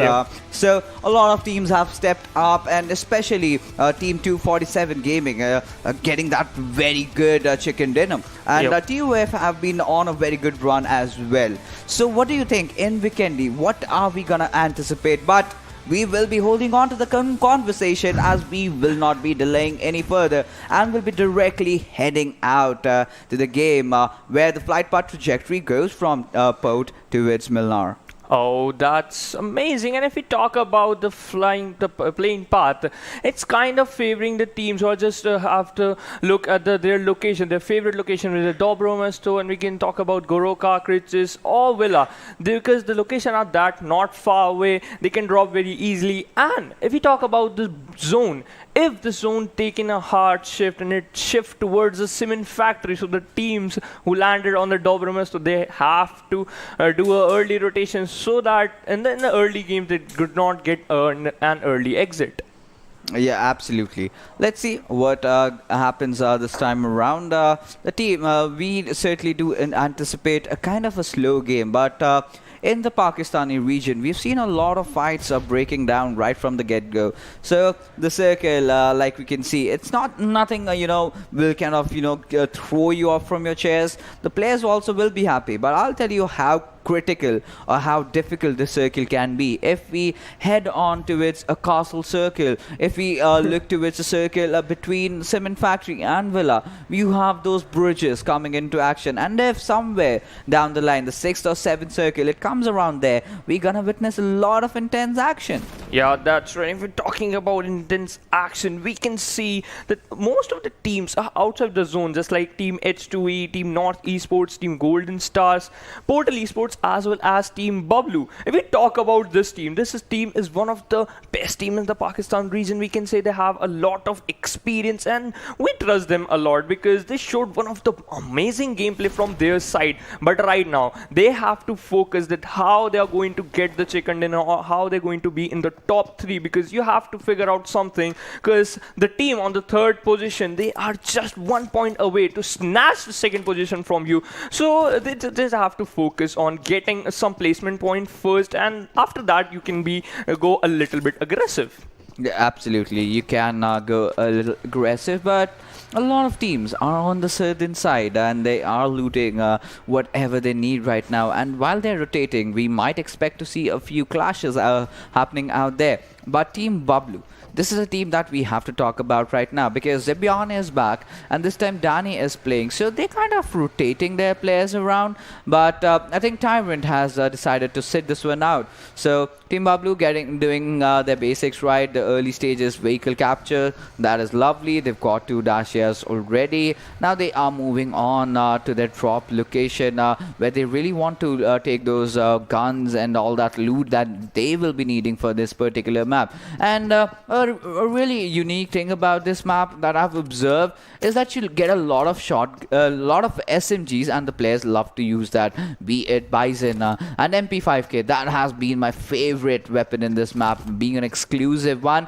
but it's just like an Uzi but with a lot of bullets. Yeah, that's right. If we're talking about SMG, we can see that most of the players use these MPK5 and Uzi in the last circle, because the firing rate are quite high, and if you aim on the head, then the players are not going to have any chance to get rid of it. And if we talk about Team Bablu, is just now moving towards the hot spring, because they didn't do it at the winery area, because they know that one team is there in front of them, and which is HFD, and if they're going to have an early fight, so this is not going to go in their favor, because HFD have the guns. And yep, this is the right decision for Team Bablu, because they already rotated. And Team H2E, they're also moving inside the zone, but look at the zone. FoolEsports as well as Team TUF, they are already in we can say that in the center of the zone, and this is one of the best thing for them because they don't have to do some early rotation, they don't have to go from another place. And if we talk about Zayden, just knocked a play of 247 Gaming, which is Jut, and he is going to finish him as well. Zayden knock Gaming as well. So right now F4 Zayden is looking very strong because he just got 2 early kills for his team, and he is now moving forward to the other players of 247 Gaming. Can Lucky spot him, and he is going to take him down, but unfortunately, what just he did? Oh my goodness, Zayden! Oh my god, how did he live? He had the Uzi this time around, and Rehman will finish him off with his MP5K. But right now, Umi being the last man surviving, a team that got the chicken dinner in the last game are the ones who are going to get eliminated really fast. And that's the first team that's biting the dust, and it's none other than 247 Gaming. We know this, Team F4, they can do it, but you know, in such a finesse. And Zayden, how did that lad survive? I mean, how could you mess up that spray? You had a TPP view, you had everything right on your favor, and it happens. Well, everyone has their bad games, and I think this was one bad game from 247, but that does not take anything away from the players of Team F4 that have been so phenomenal in this particular fight. Absolutely, you are right. And if you're talking about Lucky, could not able to connect some shots on the player for Zayden. He's just trying to do so, but Zayden is having a monster movement that he's just dodging the bullets of Uzi. We know that the firing rate of Uzi is way more better than the MPK5, but right now Zayden just proved it very wrong, and he got 3 kills in the very early stage. He got the title of domination, confirmed 3 kills, and now no rules. Samurai is just moving inside the zone. They are very close to castle, and if the zone shift towards the castle, maybe they are having a very good chance to survive here because they don't have to do very early rotation. But if we talk about they didn't find any vehicle, is this going to affect their gameplay in the further stages or not? Yeah, that we have to see as to how things are gonna fare out. But right now, the players from Team Oxy, this is a team that has been promising so far with Uzim and Voltrox especially playing out of the mines today in the first game of Erangel, and they certainly did have it coming towards them. But right now, Team F4 are in a kerfuffle with Team H2E. Hacker in the nearby vicinity leading the charge, whereas the players from Team F4, they are certainly looking at a very aggressive run this time around in the map of Vikendi. And Zigsaw this time will be joining his team. Usually he likes to play a lot far behind, but again, when you are up against such a team and to the likes of Team F4 of those wonderful players that they are, you certainly need your 4 men in. But Rehman, he is sneaking past over here, and Hacker, oh my goodness, did he anticipate that Molotov coming in? Because now if Rehman gets spotted, then basically things will change around for Team F4. But there you go, Khan and Ati in an engagement over there. Few shots being taken from both these players, and that crawling sound has been heard, and Zigsaw will spot him down, will make no mistake in taking him down. But Zayden is there with the trade-off, and Zayden will take down 2. This guy is a monster today in the snowy lands as he's dropped down 2 players, and he is stopping at absolute nothing. Thor from the backlines has spotted him out and will take down Jigsaw, but Khan will be the one stealing that kill. Hacker is one of the last players reviving for this team. But there you go, the push from TUF is about to come any moment now. Yeah, that's when this is a funny moment, because we saw that H2E and F4 is just having a fight, and TUF just did a very perfect third party. They got some kills as well, and now the player who got revived is now Rehman. Zayden is giving him revive so that they can fight against the team who just got third party, and Hacker just knocked out a player F4 who is Zayden, and he's spotted one more player, Khan. Khan is just also got knocked out. He is going to confirm both the kills, and now Hacker just having a very big opportunity that he can get this 5 into his favor, because he is going to confirm both the kills. And yep, he did the same, and yep, Molly just threw it into his compound. If Edgar is very close to him, and F4, Team F4 is also going to take him, but Edgar just eliminate the last player surviving for the Team H2E. Now the fight is going to be between F4 versus TUF. Oh my god. How does it live?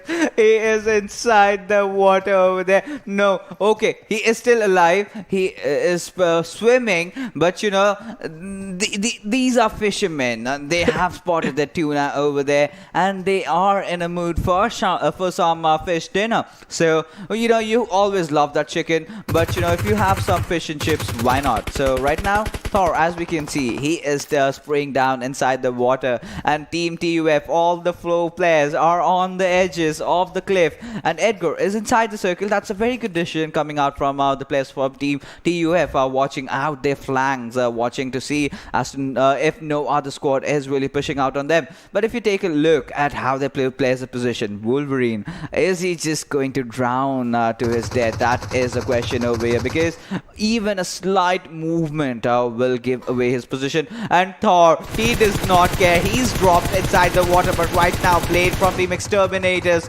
really messing up on that spray. Oxy still managing to survive. This is the first circle, so nothing much to worry about. You can easily loot, you can easily roam around, and you just need to have those boosters. And well, let's see what happens. Yeah, let's see what happens. If we talk about this fight, Wolverine is still barely surviving inside the water, and right now we can see the kill feed. Samurai just knocked the player of North Esports, which is Hamzo, and they are having a fight between them. But F4 Rahman survived that situation. He knows that the survival points is very important for him, because they already got some early kills, but they are down to only 2 members, and 1 member is barely inside the water. He didn't have any chance to survive. And Legacy just finished the play of Exterminator, who is IGen, and it is a bad news for Team Exterminators, because they already lost 2 players, and Blade also got knocked out, and Rag is the last man surviving for the team. They are in a very difficult position right now. Yes, they are in a difficult position, and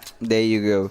The misery, as we always say, continues for Team Exterminators. They will just be hoping that the games really end soon, and I do not know what they have to do or what they must do, but I certainly do know that they have to wake up. If they do not, then this is where we have to bid adieu. But right now, 3 teams have already been eliminated. Still 11 teams, I believe, are alive over there. So considering the fact that Team IDL has been banned away, Team Bablu, okay, so this is a team that is taking an approach similar to the players of Team BTR. So they usually tend to stay away from the center of the circle. They usually tend to stay away from it. But when the curveball happens, something around the 4th or the 5th circle, they dash in. They know that they have to force that one fight, and that fight is gonna be very crucial for them. But players from Team TUF, they are looking in a very comfortable position. Oh, the M249 coming in, and in the right hands, this turns itself into an evil monster. And has it been picked up? Yeah, No. maybe I think so. No. Okay, so we are having a fight between North Esports versus TUF, and Joker is spraying down his HG360 spray in a very precision way, and he just knocked out some players of TUF, who is Edgar. They don't want to push it right now. Maybe this is a nice strategy, because they're already inside the zone. If the push just went to opposite side of them, if they got eliminated, so this is a very bad thing for them, because right now they are not pushing. So this is a nice strategy, we can say. But if you're talking about the Team Bablu, they are having a very late rotation. The team Golden Stars doing the same. They are already inside the blue zone. Now they are moving in the zone, so that they can have a very late rotation. Yep, it is favoring for them, because no team in front of them, and they can have a very good rotation for them. And now we can talk about TUF just got sandwich between 2 teams, who is North Esports, as well as we can talk about the team. Okay, TUF Vic just knocked a play of North Esports Hamzo. The fight is going very, very a very good situation we can talk about, right? Yeah, absolutely. So Golden Stars, they are sitting at a very comfortable position. 4 kills already. North Esports, nothing too shabby for them. 2 points that they've gotten. But TUF, well, this is a team that came under the radar of everyone. But talking about teams under the radar, I think we have a fight coming up for Team No Rules, where they've taken down 2 players already, and now are marching down the enemy lines. Have spotted down the players from Team HFD. Kaizen also biting the dust over there, but that is where you do not overstep. This is still Vikendi. You are gonna get picked off, and Kronos did manage to get those knocks, and the smokes have come in. Samurai is going in for that rev, but Kronos, he is marching. He needs to get to his teammate, but Venom on the sidelines, he is engaging somewhere else entirely. And like we mentioned, this circle somewhere going towards the southern area of Mount Kresnik and Castle, that's going to be a very pivotal position for all these players. And No Rules have managed to get themselves back on their feet. Kronos on the far lines. He knows now is not a time that he can afford to push. Avenger has also been taken down. Ronnie is still prone dead, and Baraka, he is a greedy man. He needs all those first aids, and why not? You need those smokes also to survive. Yeah, that's true. You need smokes as well. You need some grenades, because we can talk about Vikendi. You having a very close compound to each other. If you toss some grenades to the opponent's side and he got knocked out, then you got a very easy opening. And right now, I just want to talk about the Team FO. They are still surviving on 2 men. Wolverine somehow survived that situation inside the water, and Venom of TUF got knocked out. Golden Stars is going to have a fight with the team Bablu, and they are marching towards them. AK is having a M4 and Uzi, and he just switched to Uzi because he know the firing rate is going to help him out. And right now, Team Bablu is in a single compound. Legacy just slammed the car to that compound, and what a grenade from the Danny side, and he just knocked AK with that single grenade. Oh my goodness, how on earth did he manage to do that? And with that, Team Bablu have finally gotten themselves a good opening, but Legacy, oh my god, just a second late, or else he would have got a good knockout there. But right now, Team Bablu, they need to do something about it. They need to capitalize on the situation, but Legacy having to aim down on 2 players goes down as well, and Team Bablu, they are in for a proud. Dani are really fighting it out hard, but that's where he has to stop. And the Golden Star, the team that was off to a good start, had those 4 kills for themselves earlier on, now have been eliminated. Yeah, that's true. And if we talk about Team Bablu, they are now very confident because they just eliminated one team, which is one of the best, because they are in the first chart of the leaderboard. And now they are just going to move towards having the second, or getting the second or third position, because this is the time, this is a third match for you. And Team Oxy, they didn't have a single kill, but the zone is favoring them. And Team Fool, they are very close to each other, and Fool Bunny is having a OM with a 4x. Is this going to work out for them? Because if one shot, you're just going to get a 1 knock. Well, that depends. That depends on the player, on the opponents, if they are showing their heads for too long. You know, we have all those sneaky players who do not like to reveal their bodies, but kind of peek out. And if you are really precise with your shots, obviously, I would have loved to see a 6 times, which is kind of a standard scope these days, a scope of preference for all these players. But 4 times on an AWM, okay, they don't need scopes, alright? They've got their spirits high. They are looking really confident as they are dancing inside those shacks. But right now, players from TUF are still having 4 of their players alive. They've got just that 1 kill, but are a very good position trying to stop all those pushes coming in from the bridge area. And right now, this is going to be the moment of truth. Where does the circle go? Where does it take that curveball? But no, it still is gonna be an even shift. And right now, Team Oxy find themselves in the center of it. Yeah, that's true. As well as FoolEsports, the zone is favoring them as well. And now Team Bablu just marching inside the center of the zone. They need that center compounds because they know if the zone is going to take a hard shift, then they just want to be a safe side. And Team OP, they are very close to Team Bablu. We can see that they are going to have a very crossed rotation between these two teams, and they didn't have a fight. They haven't fight between them. But if we talk about F4, they are still on the bridge side of the cement factory, western bridge of the cement factory. I don't know how they are surviving because they just pinned down by the team TUF and they just forgot about them. And Edgar of team TUF knocked down a player of IGen who is Motu. And I really want to see a very good aggression coming from the side of team IGen Esports because one player just got knocked down. They still have a fight. And now we're talking about fight. FoolEsports, they are going to face the team who just eliminated one team who is Bablu, and Charlie just throwing some Molotov randomly because he's thinking that one player just got knocked out. But Teen Wolf got a knock for his team because Bunny just got knocked out from the team Fool. Yeah, absolutely. And this is a rivalry that's been going on for quite some time.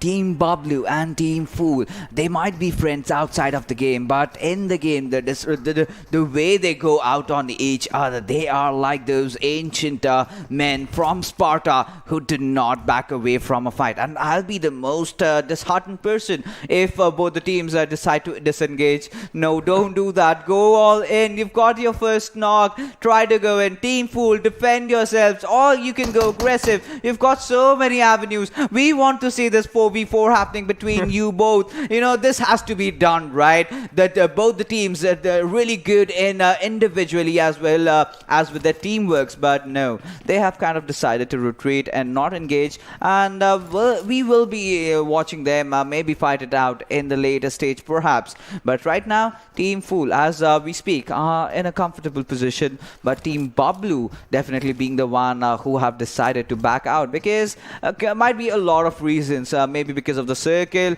they just want to see where the next circle forms because that's gonna be absolutely crucial. Because now maybe a curveball, please just throw it around. Yes, it does. And then now look at the teams that have to come from down south. Yeah, most of the teams like Team F4, IGen Esports, No Rules, Portal Esports, as well as North Esports, they all have to climb up. They have to move on the north and right of rotation. But Team OP and Team Oxy, the zone is favoring them again and again. They don't want to change their location. I think so they just have a deal with the zone that you're going to favor us and we are just going to provide you a second and we are just going to have it. And right now, Noor Hasni is barely survived the aggression coming from the corner side, but Ronnie, what an amazing spray of Uzi, and he just take down the last players of the Team HFD. And yep, Team HFD eliminated at the 11th position. We have 10 teams left, 36 players alive, 21 minutes. We just hit that mark of 21 minutes. And Team Bablu, they are in a very good position. They don't have to move anywhere. They're just saving their car so that any team just don't have to blow that car. And IGen Esports, they are going to do their rotation right now because this is the perfect time. There's a team just behind them, but I'm going to suggest you that you have to, oh my god, they're just trying to swim that car inside the water. Yeah, they are certainly trying to, throw their cars inside the water. Maybe do whatever you want to. This, if that decides your survive. Oh my goodness. No, Hasni. Oh. Imagine, they just take that turn and just shoot their vehicles and oh my god, it's burning already. And they will meet their makers, and Uzum will be the one taking those 2 kills. Oh my god, right from out a Hollywood movie comes a snow vehicle charging in, but Aladdin is so well prepared. He's lost out on 2 of his teammates, but it does not stop him from taking all those kills. And Oxy, I do not know what they did have for their breakfast, and but the way they are playing and the way Uzum is dominating, I guess Team Oxy will be looking really promising after the entire day comes to an end. Yeah, that's true. And you know what? I was just talking about the Team Oxy didn't have a single kill. And right now, in just macrosecond, they got 3 kills in very instantly. They showed that they just showing the controlled aggression what every time Fixes said. And Venom just knocked out a player of North Esports, Amir. And yep, he confirmed it very well. And North Esports just got eliminated at the 9th position. Edgar of TUF, they are coming coming in the fight. They want some fight, and Fool Charlie knocks the player of Team Oxy. Right now, Oxy, maybe they are going to survive this and ooze him. We can look. They have some shots coming from the northern side, and he just survived that spray coming from the opponent side. And yeah, this is a good decision. He just take cover of the compounds they have, and they don't have to move very far. But if we're talking about far, the zone take a very, very hard shift. Again, Team OP are inside the zone. You know what? They just have a deal with the zone. I am just telling you this. No, it's not them. It's me and Johnny who offered chicken yesterday to the PUBG gods, and they are listening to us. I talked about a bridge fight early on into the game, and that is what I'm getting. I'm a happy man. Those curveballs being thrown by the circle time and time again, and now a lot of teams have to rotate around, but that is where Team Bablu are smirking. They have the smile on their face because they are inside the circle and are in a safe compound, and Pikachu is in the open. He is roaming around. We'll just have to see as to what he plans on doing. But Team IGen, I have just seen that one player Diem performing. I really want to see the other players step up as well. Yeah, that's true. And if you're talking about stepping up, Bablu is going to have a fight with the Team Fool. Finally, we are going to witness the fight between these two teams. But Oxy is just having a fight between the Team IGN and Umair. He's just flanking from the right side. Rage can spot him very easily because he's having a altitude favoring him. And we can see the Oxy, the only two players here, and IGN having 4 players. And yep, Umair just knocked the player of Oxy, who is Uze. And yeah, he confirmed him instantly. Rage trying to fight against the whole squad of the IGN, but it didn't work out. Now Oxy just have to change their strategy because they are down to only 2 members. They are in a very difficult position. Destroyer also got knocked out.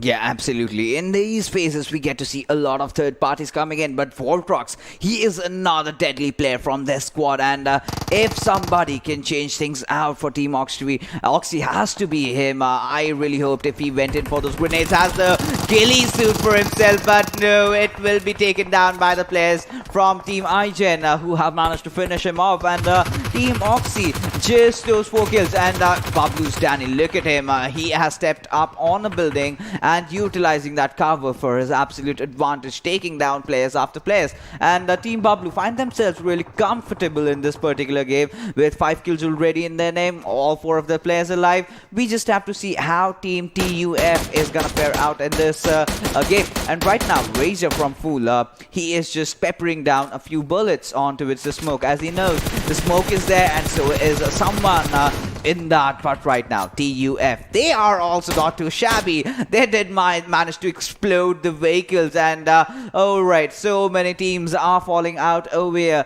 TUF and Team Bablu, this is a fight that we would love to see, even if Team Fool also join in the fight as well. Everything that we want has been fulfilled right now. Yeah, that's true. And you know what? Team FO is still surviving with the 2-man lineup. The 2-man just left, which is Rahman and Wolverine. Hats off to these 2 players. They literally survived the aggression coming from TUF side. They just taken cover of the water. They are inside the water. They're swimming there.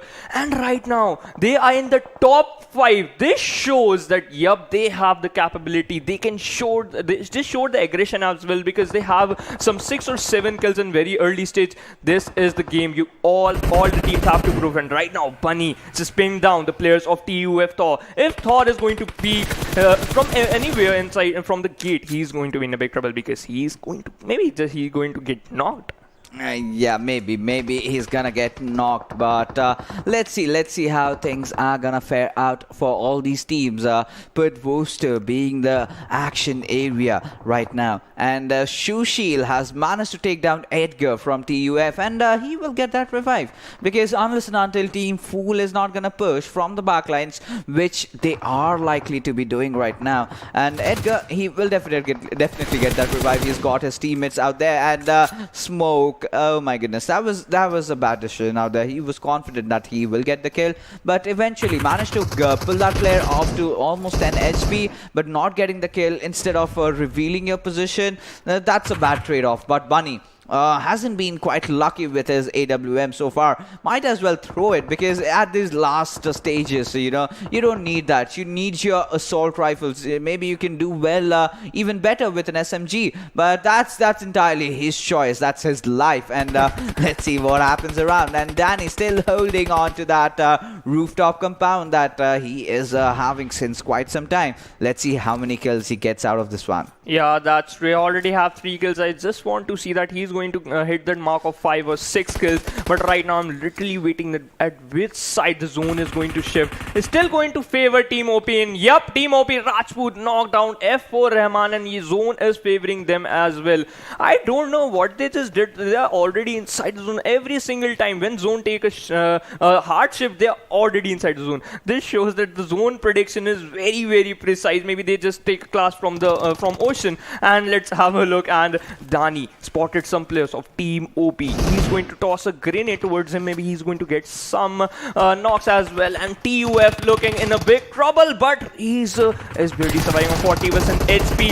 And Zivian knocked the player of FoolRaiser. Fool Bunny also got knocked out. TUF looking very strong. They're having a great fight between them, and Venom finished Bunny. He just want to confirm that kill, and Fool just surviving on 2 players. Razor need a revive, and they also want to move inside the zone. Yeah, absolutely. They also have to move inside the circles. But right now, TUF, Team Bablu, both the teams that are on the top 3 are still alive. And I would want to see them going against each other. But Team Fool are still there in the behind the enemy lines over there on the back sides. And let's see how they are gonna perform. Edgar trying to get himself inside the circle has taken a lot of damage. Team TUF, if they manage to get in the circle, that'll be huge. But are the players from Team Fool gonna let them do that? Yes, they indeed have managed, but Vic still on the back lines. And we still have Rajput over there. Vic managing to knock down Charlie from behind, but Smoke will be trading that off with Vic's kill, and did not manage to knock down Edgar. The damage has been done,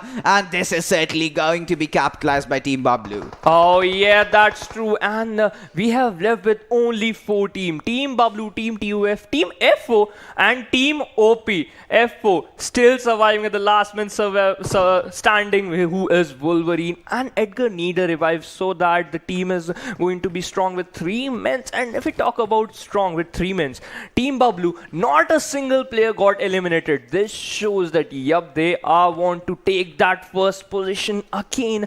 And all the teams, they are not fighting with each other. They just want to spot a player so that they can get an opening. Then they are going to do a rush, and a successful rush, because at this moment you want some kills as well as placement point, because you are in the top 4. 11 players are alive. And if we talk about Team TUF, looking very strong because they have 9 kills right now. Yeah, absolutely. They are looking really strong and promising with 8 kills. In fact, they might get a couple of more kills, but they still have managed to get inside the circle with just the loss of 1 player. But Wolverine, he has nothing. He is a lonesome survivor. He's got 0 kills, but has to shield right in front of him. Any single moment, Wolverine might meet his maker. But right now, we are up to the 9th circle, and there you go. The heal battle will definitely come in after this. And let's see which are the teams that are exactly prepared for it. And thought they'd deploy a grenade out. Wolverine, he will definitely fall to the circle.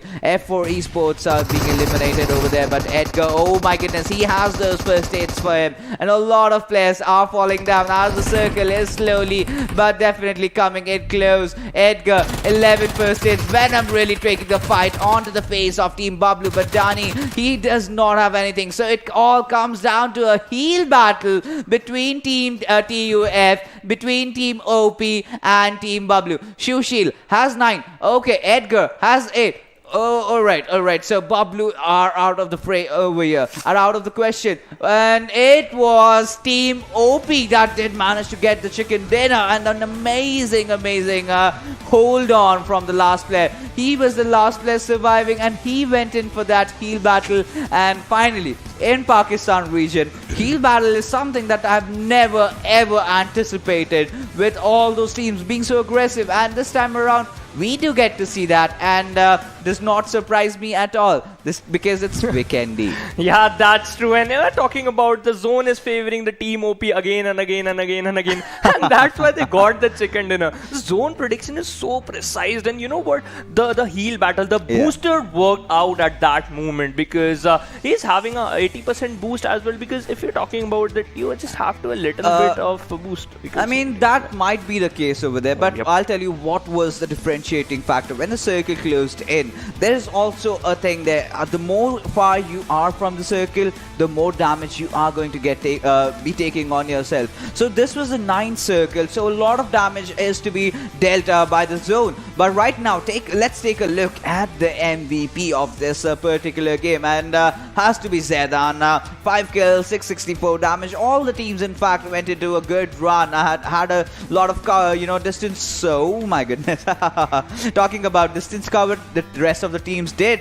But F4 did not really have to move much, just shy of 2 kilometers over there. Survival time, just 7 minutes. But in those 7 minutes, this lad did manage to take 5 kills. I mean, you can imagine how explosive Team F4 were in the early game stages. Yeah, that's true. And if we're talking about aggression, he deserved that MVP title because from the starting, he's just getting some knocks for his team and confirming that knocks as well. This is the main point because you just collected 5 points in a very early stage. No matter, you just got eliminated in a very early stage as well, but your team worked out as well. They got in a top 5 position. Yeah, talking about top 5, let's take a look at the top 5 players, the ones who will be joining ZARAR. And we have Danny with 3 kills, 618 damage. We followed by Vic. So the competition up top is cutthroat over there. None of them really want to give up. Legacy going in for the 3 kills as well. The rest of the players have all gone for those 3 kills, but Uzib just 141 damage and 3 kills. That's true, and he's just stealing the kills from the other teams. Yeah. And every time you and Johnny said that the kill matters not, the damage. Yeah, of course, the points will definitely be the ones that are gonna take them up top. Yeah, that's true, and this just proved that you don't have to. Yeah, you are supporting your team by just getting some kills or you're just doing some damage. Because if we're talking about, you just have to be a little focused while moving inside the zone. And yep, that's what IGen did it not well because they just spotted off guarded by the team the other teams, and they just get a little bit of early exit. And I'm hoping that they are going to perform well in next match. Yeah, absolutely. Let's see what will happen. But right now, we will be taking a look at the match summary over here. 56 knocks and just 51 kills. And, that's something that we do not get to see much. We see something more than 60 always. But smokes and grenades, they've been used, but it's a pretty average usage. But talk about Sanhok having 0 airdrops being looted. This time around, we have 5 and just 1 grenade kill. Because this entire game was more about surviving, more about taking a final circle, being over there, and TeamOP. Just that one player survived, and he had those first aids. He did manage to out-heal the players from TUF, and well, that was it. Nothing out of the ordinary. It's just how you take your first aids off, and if you are even a millisecond late, and you are actually sacrificed to the circle, and that's what happened with TUF. But yes, high commendations to TeamOP getting that chicken dinner. But let's take a look at the match standings as to how the other teams also fared off in this one around. TeamOP definitely having the chicken dinner, but just they will be on the second position because TUF, the team that came second, had more kills, and now they are on top. Yeah, that's true. And look, they both have the same points. And Team Bablu managed to get 7 kills, and they are on the 3rd position, which is equal to 17 total points. And F4 also having the same amount of kills which Team Bablu have, and they are having 15 points. IGen Esports and FoolEsports perform well because they got 10 points respectively. And Team Oxy and Portal Esports, they are on the 7th and 8th position with the same total points, which is 8 points. They love equality, they like to maintain that ratio 1:1. But taking a look at the teams that did have a bad day today around. I mean, they did take a lot of kills. Talk about Team H2E, Golden Star, North Esports, no rules. As a few teams have even wiped out squads over there. But Exterminator, oh my goodness, they are facing a lot of trouble alongside Team 247 and Team HFD. 247 got the chicken dinner just in the last game, and this time around, they all had to fall down to Zedan. That one beautiful play, and I believe that's the best play from this game. Apart from a few flashy plays that we got to see, all those snowmobiles, flying out. Then the players from Portal Esports taking down a few vehicle explosions coming out there from TeamOP. But with a slow game of Vikendi being completed, let's take a look at the leaderboard as to see how the teams have fared out after this game of Vikendi, and we are almost on our halfway point for today. Yeah, that's true. And if we're talking about first, second, and third position, no movement from there. But F4 managed to climb up on the fourth position with 97 points and they didn't have a single kill. But I want to appreciate Team Oxy and Portal Esports. They just played only 7 matches, but they are on the first page of leaderboard. This shows that their consistent performance they are giving from their side is very, very, very good. Yeah, absolutely. Team Oxy and Portal Esports. Well, Portal Esports has had their ups and downs today, but Team Oxy, this is a team that has been consistent in the game of Erangel and in the game of Vikendi. They've been phenomenal. And right now, Team HFD, they are kind of, going on that downslide path. With just relying on Murtaza, and the rest of the players are kind of crumbling down. But if you take a look at the next quarter of the standings, a few teams have stepped up. TeamOP getting the chicken dinner, getting some good points for themselves. North Esports also going up. IGen again relying on that one player, Dime, and it's a team game. If it's just that one player, then make sure you protect him, and Dime has to make sure he gets all the kills. But TeamPKVIRUS, we haven't seen much from them around, but we will have them in action in Erangel and Sanhok, which are going to follow up after this last Erangel. But right now, going down to the bottom, extreme dead bottom, Team Exterminators, 11 games, just 30 points. That's really, really troublesome alongside Team H2E, but they've had a decent outing today. Yeah, that's true. And you know what? They just have to focus on what their mistakes they are doing in every map. And if we talk about Team OP, their favorite map is maybe Vikendi, because every time they're inside the zone, they get the chicken dinner. And this is their first chicken dinner. They just played 7 matches and this is their first chicken dinner in semi-final. This shows that they are having a decent performance meanwhile while just playing in all the 6 matches. But in the 7 matches, somehow managed to get the chicken dinner. In the previous match, they're also fighting to get on the top 3. Yeah, they're proving themselves, but in this they just prove itself. But I'm a little bit worried about Team 247 Gaming, because they take a very early exit, and this is the last match for you. How you're going to perform in this match? Well, let's see. We will definitely see how 247 Gaming fares out, but right now we will be heading out for a short little break, and on the other side of the break we do have Erangel coming in.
Hello everyone, and once again welcome back to the PUBG Mobile Club Open 2020 Fall Split Pakistan Region Semi Finals, and we are about to head into the last game that's going to be played by the two groups. That's going to be A and C. After that we will have B and C, A and B stepping into the battleground, and it's going to be quite intense for two games. But before that we need to have the Erangel between these two groups who have played the last three matches. My name is Warren Super Johnny John, that is Fixer sitting beside me, and this PMCO 2020 Fall Split Pakistan region is sponsored by the Oppo F15.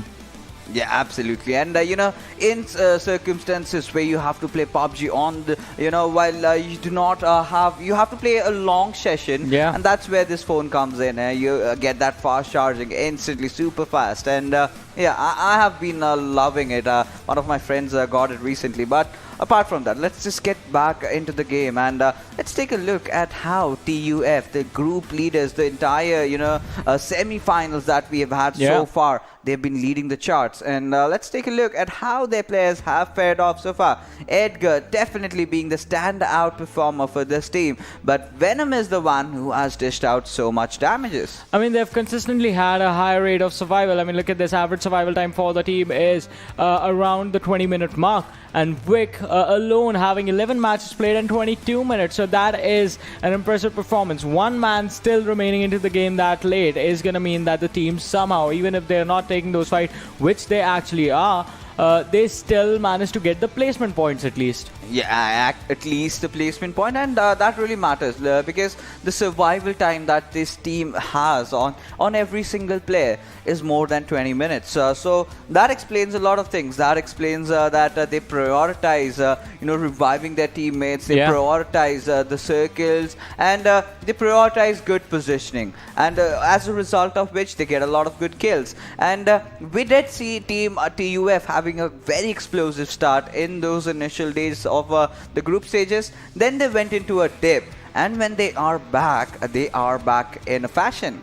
Yeah, they are back in fashion, and they look pretty deadly as well, Team TUF, the way they've been playing today. But there was a team right next to them who we are waiting to see if they can bounce back in the matches that they have left for the day and just grab the momentum, because the fight between them, TUF and 247, it was so intense, so close. All three teams sitting in the top three. I'm talking about Team Bablu as well over here. So TUF, Bablu and 247. These three teams always competing for their top spot, but now it looks like the differences are starting to arise as far as the points are concerned. Somewhere I feel Team Bablu is kind of struggling to adapt to the new player that they have. But let's head down to the Erangel map where this is the last time we have Group A and Group B playing. Because after this, we have the matches of Group A and C. Yeah, A and C will be stepping into the action, and it is going to be quite interesting to see how the teams sort of adapt to the other teams that are going to be stepping against them.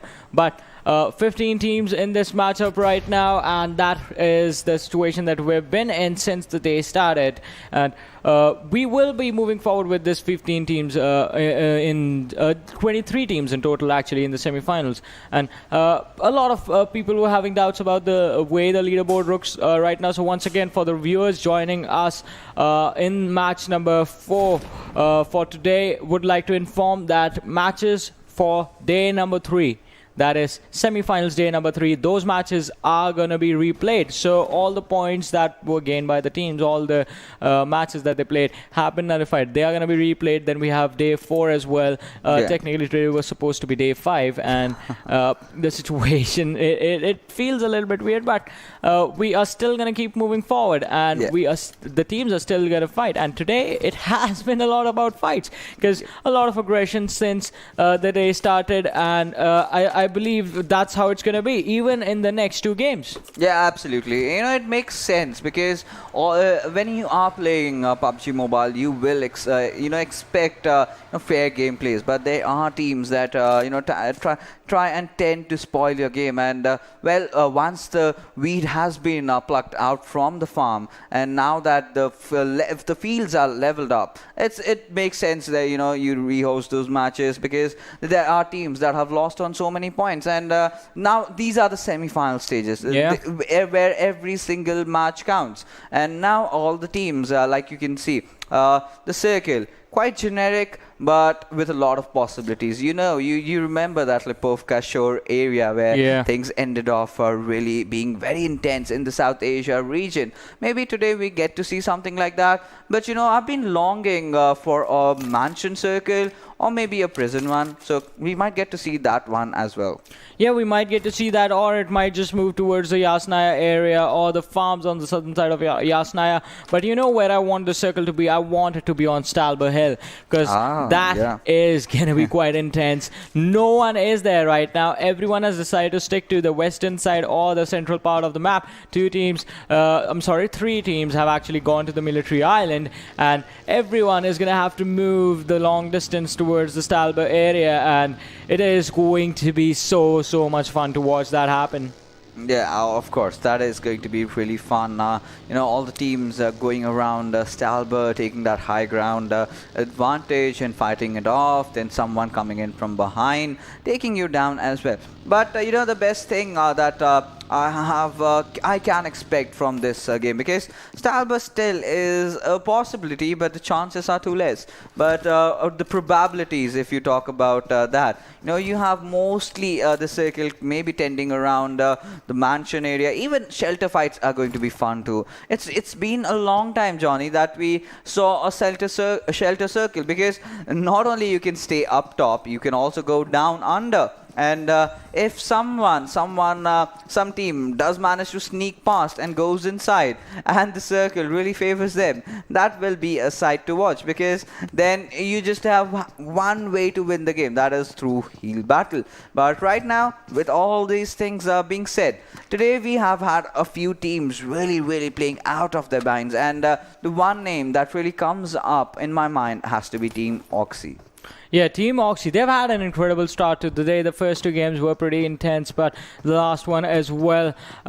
This time, I think Team Oxy, they will look to get the chicken dinner that was denied to them earlier on. But another team that we need to talk about, three teams, in fact. It's going to be Bablu, TUF, and NES. That's going to be North Esports. All three right next to each other. Bablu on the northern side of Georgopol, the North Georgopol city. North Esports taking control of the containers and the Georgopol city, and TUF also split between the city and the hospital area. So quite an interesting situation over there. Since all three teams will be moving in the same direction, you can definitely expect some early collision from them. Yeah, we certainly can expect something happening around. But having 15 teams in the lobby, that tends to to spoil things around, because kind of breaks that equilibrium that 16 teams get. And there's a reason why we have 16 teams playing, because it's the perfect balance between everything. Take one team out, the game tends to go a bit slow. Add one more team, then a lot of fights are going to happen around. So there was a balance maintained, and the balance has been restored. If that leads to a ban of a certain team. And they just called it on themselves, and I certainly have to criticize such behavior from those teams, because all these players, you at a point start feeling for them. They've been working so hard, they've been playing all the time, sacrificing a lot of things, and right now finally they have been served with justice coming in from the officials. And finally, taking a look at the teams over here, H2E. Why are they playing with three players? Well, they might have their own reason for that happening, but H2E isn't a team that you want to scoff about, even with just three players in there. These lads are experienced, have been seeing the players for a really long time. Dread, I've seen him and followed how the player has been for a really long time, and it has been a really consistent performance from H2E. This time are finishing a really on a lower side of things, but they have the potential, and having proved yourself in the past means that they can step up again. It hasn't been a long time since Spring, and Spring was when they were actually performing really well. Same things I can say for the players from Bablu and the players from IGen. IGen used to be called Fime back then, and Prototype and Motu and Steak, they had an amazing run during that time. That was the one team, Fime, who in terms of firepower were in comparison to Bablu. Right now, that is HFD and that is TUF. And it is quite incredible to see all these teams, including Portal Esports as well. The players from Solo have always been great. The players from Oxy, all of them have risen so much. And it did take a while, but now they are finally just competing in a manner that everyone is so close to each other in terms of skills, in terms of the understanding of their opponents, in terms of the understanding of how one particular team, one particular set of 4 players play inside the game. Yeah, absolutely. You couldn't have phrased that better, because that's the change of an era. That's how esports in the Pakistan region has grown. Because once the last time around when you and Ocean were casting this entire event, you are very close to these players. You know the mentality, how they are going to play, and nobody could have defined that better than you over here, because you've seen the change, you've seen the esports scene in Pakistan grow. And to be honest, this was my first time watching all these players, apart from freestyle. But I've been impressed, because the way that these teams go all in, the way they take those fights is so aggressive. Yeah, there are certain areas that they can improvise, with constant scrims, with constant practice in those custom games, even hosted by the officials sometimes around.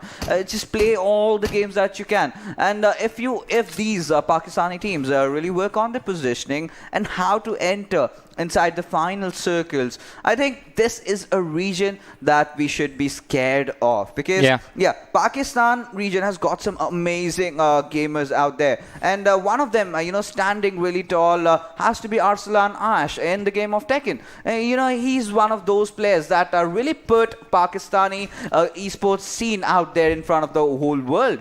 Yeah, he did, but this is PUBG Mobile, and we are waiting for these players to do the same thing that Arslan Ash did, and one of these teams might actually do that. I mean, Freestyle did put the team on the map the way they played some of the games during the World League East Division for Season 0. They did manage to achieve that, but now it's time to showcase. It's going to be time to showcase that the teams can sort of give the teams from Indonesia, give the teams from India, give the teams coming in from the wildcard region a run for their money. Yeah, absolutely. This is for sure, and because we love competition. We love new competition. Yeah, we love new competition, new faces, and the aggression. That's the best part. You do not get to see this in the entire. You do not see this thing happening throughout. All these teams coming in, all those new blood stepping in for yourself, proving themselves, making a statement, and it's all about the statement that these players have made. And Team Bablu, they've been consistent. But with the way Team TUF have stepped up, with the way Team HFD has been playing so far, all those new names, even Team Bablu has a set of changes in the players, a few players, going to different teams, and that happens. That's the part of life. That's the way things are supposed to be. But the thing still remains constant. Everyone is striving to improve. Yeah, everyone is trying to improve, and it's that journey that sort of the teams and the players that brings the teams and the players to this tournament. It's the hunger to improve. It's the hunger to compete and showcase who is the better team, who is the better set of players. But all right, interesting things. Let's talk about interesting things in this matchup. We did see the airdrop coming. That was the MK14 in there and the level 3 kit. Also, F4 going for the super late rotation right now, just getting out of the blue zone and stepping into the main island along with the players of Golden Stars and H2E. H2E they are still sitting in Pochinki while everyone else has moved in towards the Yasnaya, the southern side of Yasnaya. And did I just see a player getting knocked out with a nade? And not just that, it was his own teammate. And he's dead now. That hurts. Yeah. Why would you do that? Words are definitely going to be exchanged among the two lads, and it was a 3-man squad, H2E. Now it's going to be a 2-man squad as Dread is going to be taken down of the game, and quite an unfortunate series of events for this team, as even one man down. Ati is also just sitting there in the car. Is it some problems with the internet? I believe that might just be the case over there. But fight happening. Exterminators versus Oxy. Oxy get backstabbed by 4 HFD. FoolEsports take down the Exterminators. North Esports on the other side. TUF. See, this is what happens when team cluster up in the open area. Only 247 and TeamOP actually went for the Arsenal apartments. Everyone else just went for the open farms. And for some reason, Bablu, who came in from the west, are the team on the eastern edge of the situation. Yeah, I'm actually waiting for the next circle to come in. So we want to make our speculations over there. But Team Exterminators, well, they have a vehicle, they have a new ass, which is almost burned down.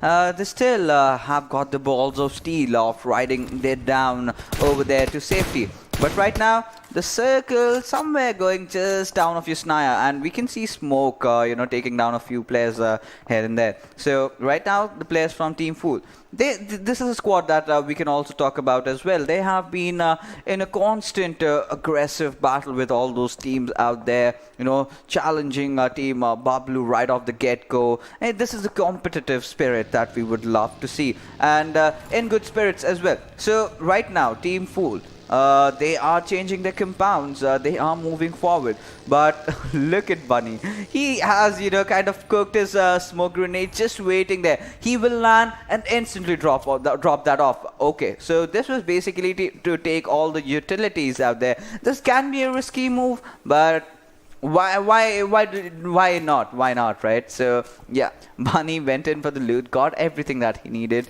got a few first aids for himself, a few ammos, a few utilities, and now he's just backing off. Yeah, and Bunny's teammate Smoke just bounces off the ground and sits on the back of the buggy. They are going to regroup with their other two teammates who have managed to capture a compound for themselves in a safer area on the southern side, quite far away from the Yasnaya city. So there's going to be this one ridge that on the other side just stoops down to the open farm, and then there's the city on the other side. So that ridge is going to protect them from the direction from the fights that are going to happen in front of them. But still have to watch out for the teams that are going to be coming in from the rear. And one of the teams that have sort of really impressed me with the sort of rotation that they are making right now, it's going to be F4. They have moved out of the circle right now. They have time before the blue zone is going to close in towards their location, before they will be forced in to move to the circle. So they are right now just patiently waiting on towards the mansion area, right outside the circle, not too far away, but not too close to get spotted out. Yeah, right now, the players from Team Golden Stars, they've had a rough start this time around. A few good games, but overall, they've been kind of fizzling out, like we've mentioned that earlier. But AK does have an mini 14, quite contrary to his name. Went in for those really fast stabs, but did not quite connect. But was certainly on the receiving end from those bullet shots being taken down from the players of Team HFT. But right now, Golden Stars, they are just sitting on the edge. But Team PMCO Esports, they are in a promising position. They've got a good compound to themselves. But Maddie, I think Maddie is at the best position. He's got a high ground advantage for himself, and he is holding on over there. We just have to see which team exactly goes down and capitalizes on it, because Team F4 surely does look promising out there. But Motu will be taking down Snow as Edgar from Team TUF switches on to his M24, looking to pop a head out from here. Yeah, I mean, he is going to be spotted out. Ati, he's going to be taken down by TUF's Venom. And the spray just connecting on the vehicle that was being used by the players of HCE. Still 2 players remaining in a really bad situation right now, as Venom did spot them out and can take them down as well. Hacker and Ati, they are getting charged upon. Venom, he made, what happened right now? That was the information being given away that it is just 2 players that I see in that house. There's no one else, and the entire team just slammed in. On the other side, Exterminators in some trouble as F4 has charged in on them. One lad being taken down. Rahman is going to confirm the kill. The other lad, Blade, sitting on the rooftop. He's going to get charged upon, and Rahman finishes him off as well. Alright, it was Wolverine who got the kill after the charge in, but H2E, they get finished off. TUF I mean, that was a clear call out from Venom. Just 2 lads, 1 knockdown. Easy finish, guys. Easy finish. And with the momentum that these players are in, that's not surprising me at all. But Hamzo, he falls down from getting knocked from the vehicle. And if Charlie does manage to realize that thing, he can easily go down and finish him off as well. With Smoke, he is in a very bad situation. He has been knocked out from the players of North Esports. And Charlie will definitely finish off Hamzo. But maybe the trades will come in. Oh my goodness, that grenade. One single grenade taking down the whole squad from off Team North Esports. Blade, he is definitely OP. Yeah, he is definitely OP. Deserves the 2 alphabets that are there right next to his name, right after his name, in fact. And still performing really well. But what was that? FoolEsports just charging in out in the open through the fields will be taken down because, well, they were too exposed. And now the team is going to be in the trouble of, at the risk of being finished up. What is happening? ZUF, they are closing in from the rear, but Portal Esports, that charge, it's too aggressive. Step back a little. Go for the compounds. Go for the safety. I know you have to get in the circle, but take your time. No, they do know that they can get the kills of the players from Team Fool, and why not? If you are getting it, just go for it. And North Esports have been eliminated at the 13th position, but Vegeta, look at him. He is not scared even for a second. But Charlie, he is the one who should be scared right now. Just the one player surviving, and teams are surrounding him. How long is he gonna survive? That is the golden $1 million question over here. But Team Oxy, oh well, they are really near towards the players from TUF, and Oxy, with the run that they have been having, they can surely compete head to head with TUF. Yeah, they can go head to it. I mean, they have the numbers advantage. The players have had a good day so far, so they are going to be in a really good form. But on the other side, they have to worry about their backs as well, as Voltrix with the Mini 14 is going to spot out the players of Norals and Hasni, Barca, and the other teammates. They are going to look to take this fight as well. But only if they can catch the players of Oxy off guard and completely distracted by the players of TUF. As UGM actually went for a spray. There goes for a reload right now on the barrel, but decides to actually switch his weapon to the M4. Should have gone for a reload because no aggression was going to come in from the team right in front of them. Yeah, absolutely. Right now, with the way things are shaping up, well. The curveball. Yeah. At the right moment, and there you go. Charlie will meet his maker as he has been eliminated by Edgar from Team TUF over there. But watching Tala make an entrance after a long time, and let's see if he can change things around for Portal Esports. And this team has been in between everything. Destroyer in the meanwhile will spot off Kaizen. Murtaza's been taken down as well, but no rules. They did not want to stop at anything, getting all those kills for themselves. And in the blink of an eye, Team HFD have been eliminated by 2 different squads, but that does not really matter. These are the end circles, and the skirmishes will definitely be on. And Vegeta, oh my goodness, look at the confidence on this lad. He knows he's got a knock. All you have to do is make the right push and get that squad wipe. Yeah, the squad wipe is going to come in, but F4, they are still trying to fight it out, and Vegeta is moving forward with his teammates, but now it's the open road where the players are just proning down, and they have a challenge in front of them. That's going to be the players of 247 Gaming. Portal Esports, Blade, OP takes down the players of TUF. 247, they take an exit early on in this game on the 10th position as Nate from Vegeta is going to secure the kills for him, but TUF still fighting in this matchup. They do have the backs of the players of Portal Esports covered, and they know where they are. It's just this one smoke separating these 2 teams, Wick and Thor. It's going to be up on these 2 lads to make sure that their team survives. And Team Bablu is also still standing in this game, but they have no kills. So with the 3-player lineup, they are going to have to figure out a way to secure those extra points. Teen Wolf, where does he fall down from? Danny too. Wow. Why would this happen? And at this particular moment, okay, I get it right now. They were being hammered down from the players of Team F4, and Wolverine was the one dishing out so much damage, and Team Wolf will also be taken down. And PMCO Esports, they are doing so good right now alongside Team F4, and this can be anybody's game, but no rules Shin. Okay, so this is an interesting player as well.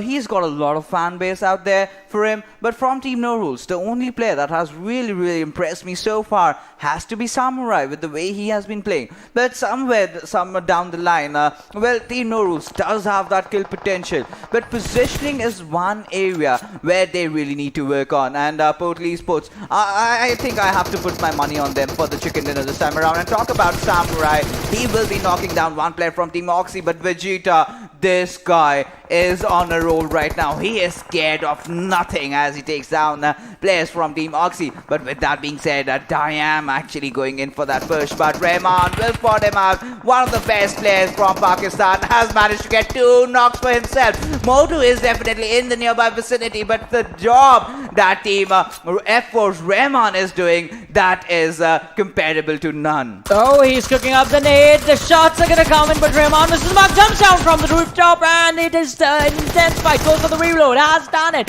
Still has 32 bullets. Is gonna look to secure the kills instead, going for the final fight, and now the jiggle comes in. Wolverine is gonna fall down to Motu, and that was an incredible fight taken by the player of IGen, but can he finish it off? No! Rahman comes in, he has a say about it, and the say is IGen, take an exit. It's time to leave. Well, if you are actually pushing a squad house, you have to make a lot of things perfect over there. But Rahman completely utilizing that TPP for his benefit. But right now, Aladdin, he has done some amazing sprays out there with his 6x scope, spotting out 2 players. And even Thor barely living on the edge of his life over there. Vic being eliminated, but Team Oxy, they are not ruled out as well. They are still alive. 5 teams remaining, 12 players alive as we head on to a quite open circle.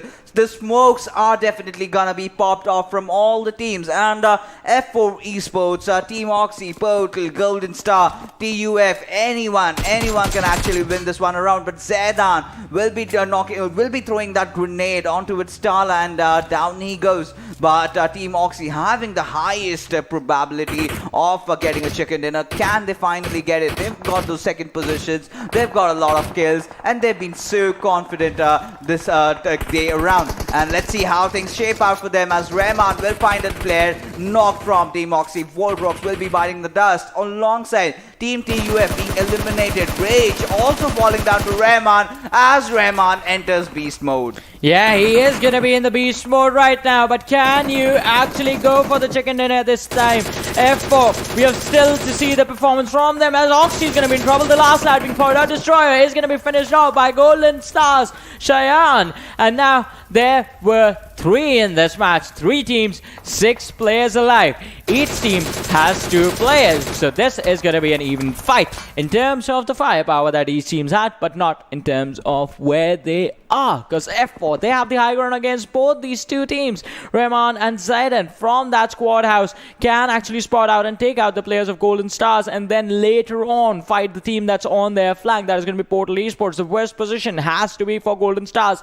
Both the teams can spot them out, but as the circle moves, it just smacks the 2 teams, F4 and PMCO Esports, across their face and goes completely in the favor of Golden Stars. Well, you know, the gods of PUBG Mobile are being very generous. You know, everyone has their own sets of pros and cons in terms of the positioning. I mean, Golden Stars might be in a very vulnerable position, but they still have the blessings of the circle, and both these teams have to push right now. It's a perfect Mexican standoff, 2v2v2. It's a duo Mexican standoff, to be precise over here. But right now, PMCO Esports, they also have to make a move. But I am anticipating some sacrificial plays coming in. If you have to make it inside the circle, you have to sacrifice your players, because if both the players charge in together at the same time, it's basically gonna be pointless because Cheyenne has a DP28 for himself, and the way he will spray down, I'm pretty sure he is gonna take down one player or two out there. But Cheyenne, he is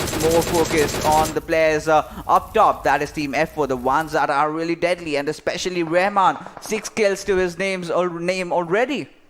Yes, 6 kills already confirmed. I mean, look at F4 in total, sitting on 13. Oh, ZN is going to be taken down by the play zone. Quite an unfortunate event. Rahman is the last man standing.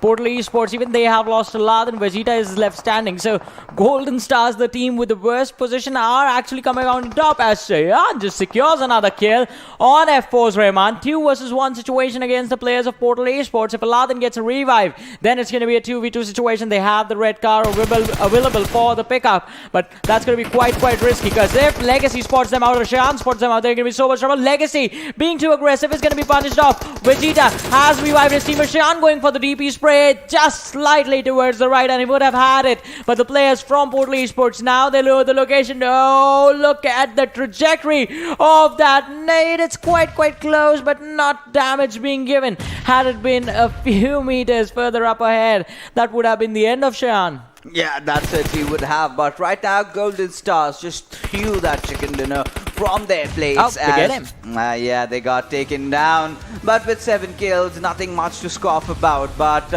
there you have the winners this time, like we predicted. Portal Esports holding on and getting those substitutes in. By the body language, we could tell that this team wants to win this particular game. Yeah. And talking about the mistakes that Golden Stars did make over there, first was being too much in the open, and after you are in the open, revealing your cover, revealing your position out there, taking those shots. If you are taking shots in the open, you need to be 200% sure that you are going to ensure that knock. And if you're not, just do not take it, because that's how things panned out.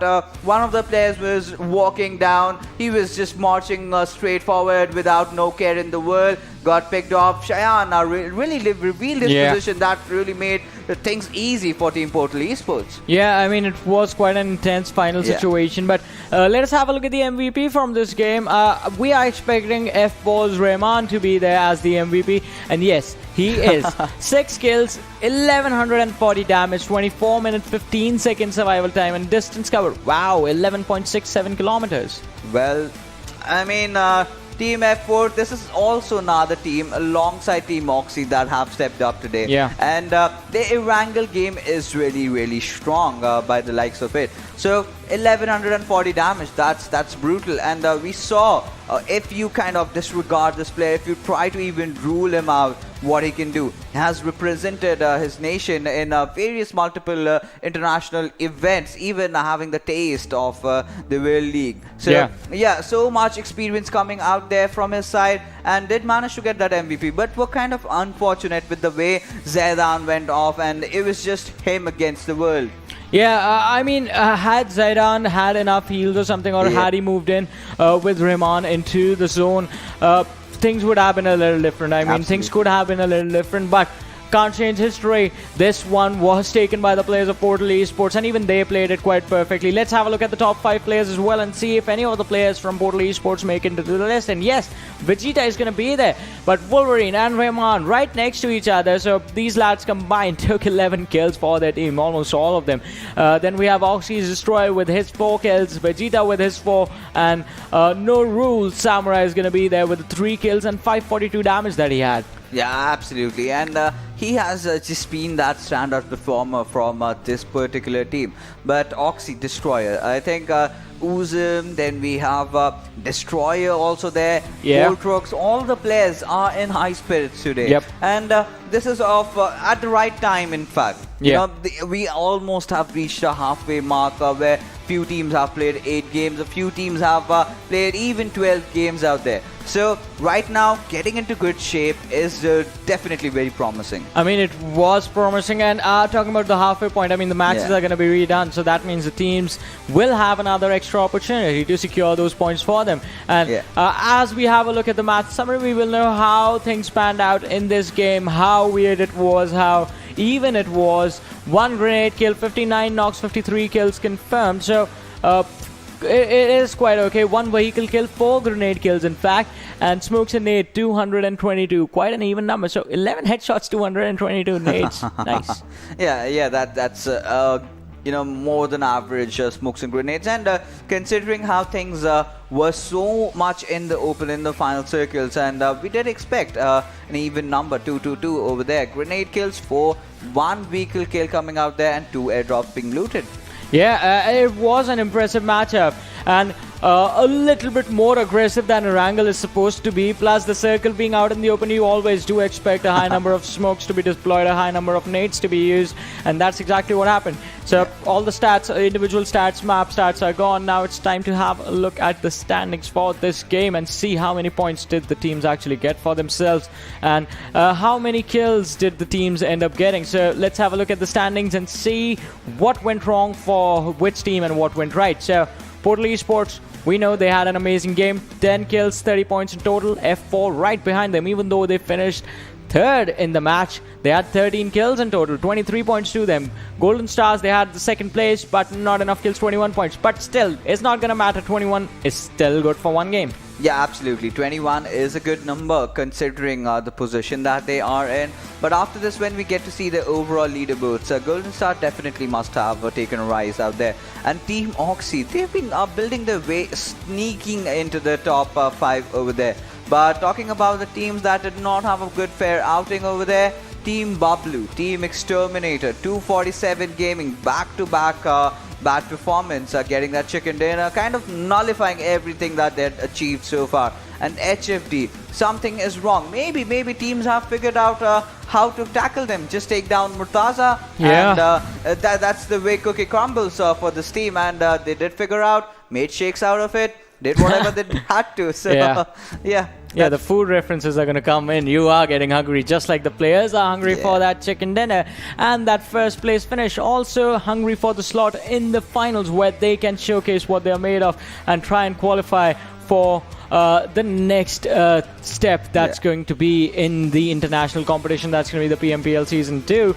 But so far, this has been quite interesting, the way the teams have played out in the matches today. And it's going to get even more intense because we still have 2 matches remaining. But before that, let's have a look at the kill leaders right now and see which individual players are performing really well. Murtaza, we know he was in the list somewhere, and he is on the 5th position right now. But TUF Edgar and Rahman, these lads are fighting pretty hard. Look at the damage on these lads. 4,872 for Edgar. The way he has, been playing so far for Team TUF. That's the reason why they are up on top. Because Venom is also there to be with him, with the brothers in arms, as you can you can speak about them. But Umi from 247 and Rahman, no surprises. I'm not even surprised. I'm in fact baffled with the fact that he is on the 2nd position. We always seem to expect him at the top. But Murtaza, he had a good outing initially during the semi-finals, but somewhere he has also tended to fizzle out, and he hasn't been really performing up to his expectations so far. Maybe the teams, like we said, have figured him out. But down under, if we go, we have Wolverine, a few other members from 247 chiming in, Lucky over there as well, Rajput from TeamOP, Vic, and Zedan from F4. Yeah, an amazing players from F4. Yeah. F4, I mean, today only they have had an amazing day. Just for today, I mean, F4 have popped up so hard in every single match that they've had. I don't think they've had a bad game today. Nah, yeah, exactly. I think just that one shabby outing, but nothing taken. They've got more points. They've kept on increasing, and right now, after a while, when we see the leaderboards come up, we will definitely know as to how Team F4 have progressed, and call for it. Well, here is the leaderboard right in front of you guys, and we will see where the team is standing. Hey, F4 is in the top 4. Whoa, and they are exactly on the 4th position. Yeah. The favorite position, or they want to go top?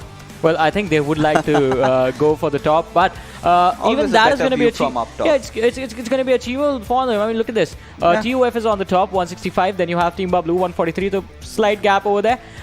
So from Team Bablu to 247, there's a slight gap, but F4 with 1 or 2 good games, they will be challenging TUF and Team Bablu, and the way they have been playing so far, it's going to be so good. Let's talk about this. Portal Esports, TeamOP, 8 matches played, so they have extra 4 games, and they are also right behind the top 4 teams. Absolutely, that's where I was just coming up over there. So right now, TeamOP and Portal Esports, these two contenders are definitely looking for, challenging the seat of Team TUF and Bablu. But taking a look at the next quarter of the table, we have TeamOP also stepping up today as well. IGen Gaming, this team has had a decent outing tonight around, and no rules as well. Courtesy to Samurai yet again getting those kills for his teammates, trying really hard. But from team 11 to the position of 16, you have to be very cautious because the difference is not too much. Yeah. And you have to make sure you're in the top 15. Yeah, you have to be in the top 15, but what do you tell a team who are still sitting with 10 points? And they have 4 games played, but when you see the other teams up above you, you do not see the number of matches they have played. You just see the points, you just see your points, and you just see the difference. That can impact a team's performance and can impact the mental state of the players. So the players need to keep the realistic expectations of how many points they can get for every single game that they play, and keep an eye on the number of matches that they have left, because that is going to be so crucial. 16 games in total in the semi-finals, out of which most of the teams who are sitting in the top half of the leaderboard right now have played 12 already. Teams that are sitting in the bottom half are sitting at 4. So there's the massive difference of 8 games, and they need to make sure that when they come back and they're not under a lot of pressure just because of the point difference, but focusing on their performances, their games. And before we have another match on Erangel, we're going to take a very short break. Yeah, new groups, new teams, but after a very short break. And before we go on a break, I have to give a shout out to our sponsors once again, ladies and gentlemen. This PMCO 2020 Fall Split Pakistan Region Semi-Finals is sponsored by the Oppo F15. Lightning fast, endless fun. And now we go on a short break. Stay tuned and keep watching. We'll be right back.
Hello everyone, and once again welcome back to the PUBG Mobile Club Open Fall Split 2020 Pakistan Region Semi Finals. My name is Warren Super Johnny John, joined by Fixes on the Desk, and this PMCO 2020 Fall Split Pakistan Region is sponsored by the Oppo F15. Lightning fast, lightning fun, and this is going to be, as we said, two new groups playing the next two matches. Yes, absolutely. Group A and C, I think, this time around. And Group A, they are the bunch that have been playing so long so far, and they are warmed up. Right now, as we will see Group C coming in, chiming down there, but they are going to spot things out from the distance. They were watching it on the TVs as to how teams are playing or how teams have stepped up. So, well, things have evened out. We just have to say which team is going to get the chicken dinner yet again in Erangel. Definitely, and as the trend of the day has been, the day has sort of favored the teams who weren't having a great time early on in the semifinals, and they have stepped up big time and have had a good standing in the leaderboard so far. But the teams from Group C, Solo Esports, be it the players from NextGen, we'll have to see can they climb up as well, because these teams, their matches were nullified and they're going to play their matches for day 3 again. Right now, just sit at 4 matches played, and the game number 5 for them is going to start right now as the match in Erangel is live, and the trajectory is in front of us, starts from Sosnovka military base and goes all the way towards the Stalber Hill. Yeah, and this is a quite generic flight path trajectory that we got to witness. The last game, the circle kind of favored down onto its eastern side, just below Yasnaya Polyana. But this time around, we want to see the circle throwing curveballs right from the start, right from the get-go. Give me a Georgia Paul container circle. Give me something around Zaki. Okay, if not anything, just give me a quarry circle. Because we have been betrayed in that area. Never really ending. We thought it might go to quarry. We thought it might go to ferry pair, but it went up north. So yeah, we are expecting. Can we get a quarry circle? Can we get a quarry circle, or I'd like to see the eastern end as well, or Stalber Kameshi. I mean, where the trajectory goes, that would be awesome. Did meet the mad scientist a couple of seconds ago. I should have asked him where the next circle is going to be. Yeah, the mad scientist, Ocean, perhaps we have to, I really want him to join someday around. The fans love him, and yeah, let's see. Let's hope for the best that he comes in for a game or two. But talking about the games in front of our screens right now, Team FO, they have taken quite an interesting drop. Okay, Johnny, the circle, as you can see, it had been a couple of days since we last saw the Surgeon Circle happen, and this time around it has happened, and yet we still have a chance where things can go around quarry. Yeah, so once again, a game of gamble. Basically, it's going to be a throw of dice, a flip of coin that's going to decide where the circle is going to go, and that's, I think, a huge risk for the IGLs of the teams in the matchups. A couple of teams who are going to have an easier time, though. It's going to be teams like NextGen, RdxEsports, who are clashing and colliding with 247. But those ZARAR Esports, they are in a tough situation, have been caught off guard by the players of Solo. Ghost charging in, did some damage to one of the players. Cartouche in the back lines. Do they have the weapons to take this fight? Ghost, you need to switch your weapon to the M4, buddy. To the Scar L on his back, has the M16, can go for the best, and does get the knock, but he takes a lot of damage as well. Alright, he has a first aid. He's going to be able to heal up after that. Yeah, he certainly will heal up after this, but right now, Team Solo, a team that had been struggling and that has still been struggling and has not been absolutely living up to their name, and are looking for redemption this time around. The 2 games that they have already had a good start so far, and if they kind of continue this run, we are looking in for some promising step-ups. And right now, Ghost has also found Professor. So now Team ZARAR are in a lot of trouble right now. They have to, check on their corners. They have to get themselves out of here. Yeah, I mean, they do have to get themselves out. 247, although we know how this story turns out every single time. SCYTES versus 247 in Yasnaya Polyana, and the record for a long time has favored the players from 247. SCYTES always, they have this really good game plan wherein they try to avoid fights and escape the city of Yasnaya Poliana, but this time Ghost is going to be taken down by Lucky, who spots him out in the open, and now they're looking to chase down the rest of the players. Yeah, certainly that they are right now. But 247, well, they did get a chicken dinner early on today. But after that, they have started taking the downslope train over there, just having back-to-back bad performances. But this time around, they are looking to change things around because they have found a member of Team SCYTES. And okay, imagine a conversation over here. What do you think that the players would be talking to him or would be saying, just before finishing him off? If it were me, it would be, what are your last prayers, son? Yep, what are your last prayers? Where are your teammates? What's your game plan? Do you have any energy drinks on you, buddy? I mean, that's certainly something that, we would love to see the conversation happen in the all chat over there. But right now, getting back to the things that are happening around us, we see the players from Team SCYTES go on a back foot as the players from Team 247 Gaming are charging in. We have Gaming over there in just the same compound, in just the same apartment where I think we had Phobia in. So now all the players from 247 are pushing in, and Phobia might be in a lot of trouble. Yeah, he's going to be in a lot of trouble as the players are chasing him from one building to the other and just following him around. Phobia, he's managed to get some distance between him and the other players of 247. They're still searching the first apartment right now. All three of them, Gaming, Lucky and Ummi, while Jut is in the backlines, and Phobia, his teammates have abandoned him. They've given up on him. They are quite far away. You are on your own. Clutch it or just die. Go to the lobby. We don't care. We are not gonna face 247 Gaming. Okay. Those pre-fires coming out there, certainly anticipating. But right now, we do see the players of Team 247 chasing down onto its Phobia. Those, mindless pre-fires that we can see over there are trying to, put out a statement. We are coming for you. I think that's the thing. I mean, the more they shoot, the more information Phobia has as to how close the players have gotten. And see, now they're straight up head for the institution in the back lines. Phobia, I wonder how far he's gotten. Oh, he's just on the other side as well. And they are still chasing him, not stopping. Gaming, the way he was pre-firing, I wonder how much ammo do you have, lad? How much ammo did you collect in the early stages? I mean, it's just been 6 minutes. He is so confident that he is gonna find him, and there you go.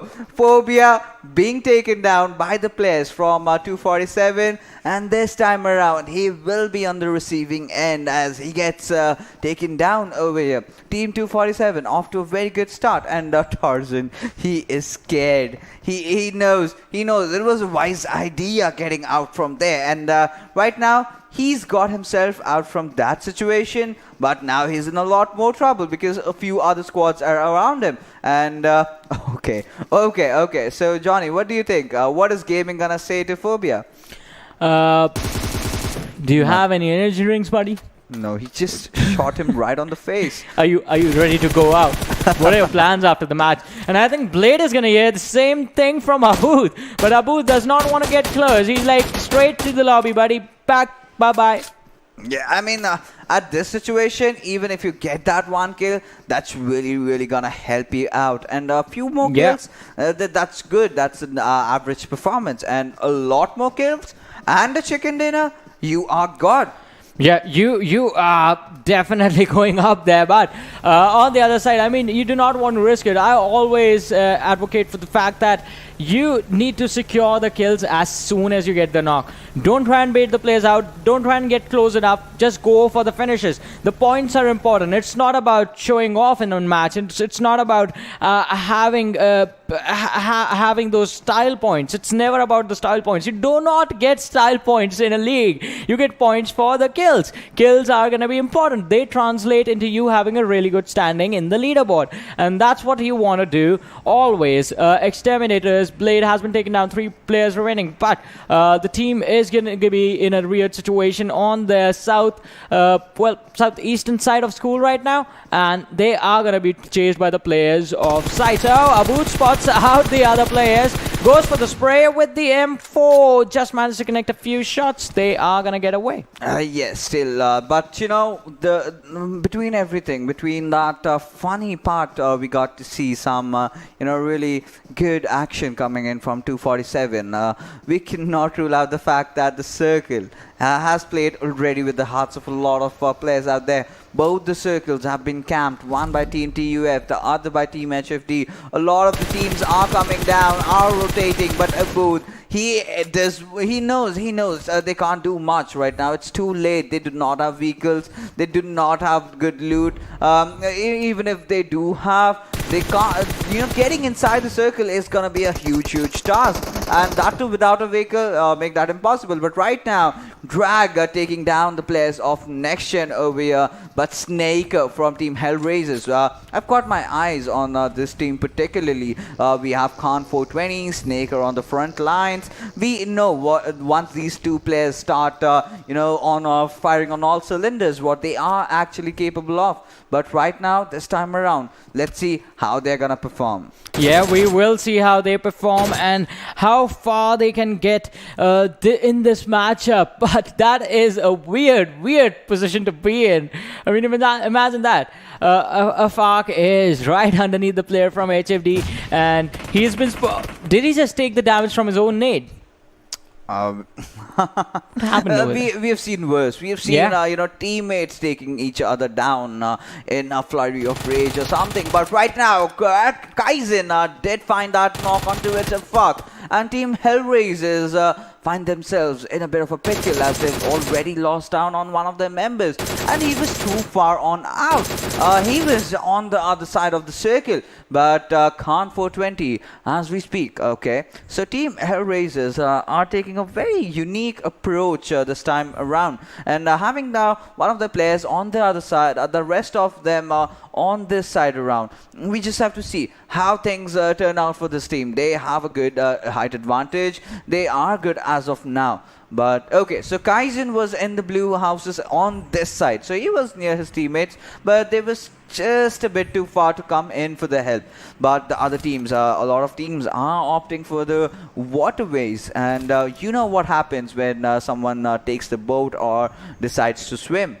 Yeah, definitely. They are at a massive risk, and it's always been that way. ZARAR Esports, talking about teams being on risk and teams being safe, I think ZARAR Esports, they are in a really good position right now, just because being on the edge of the military base island and on the southern extreme side as well. Two teams that will come in contact with each other really fast, or as soon as they get to land, is going to be Bablu and R3D Esports. Bablu taking a really steep turn. They have the boat as well, so they have the advantage of being able to move a lot faster than the players of R3D, who have just decided that they are going to be just a bunch of happy swimmers. And here it is, the squad of Bablu. Did they spot the players out of R3D?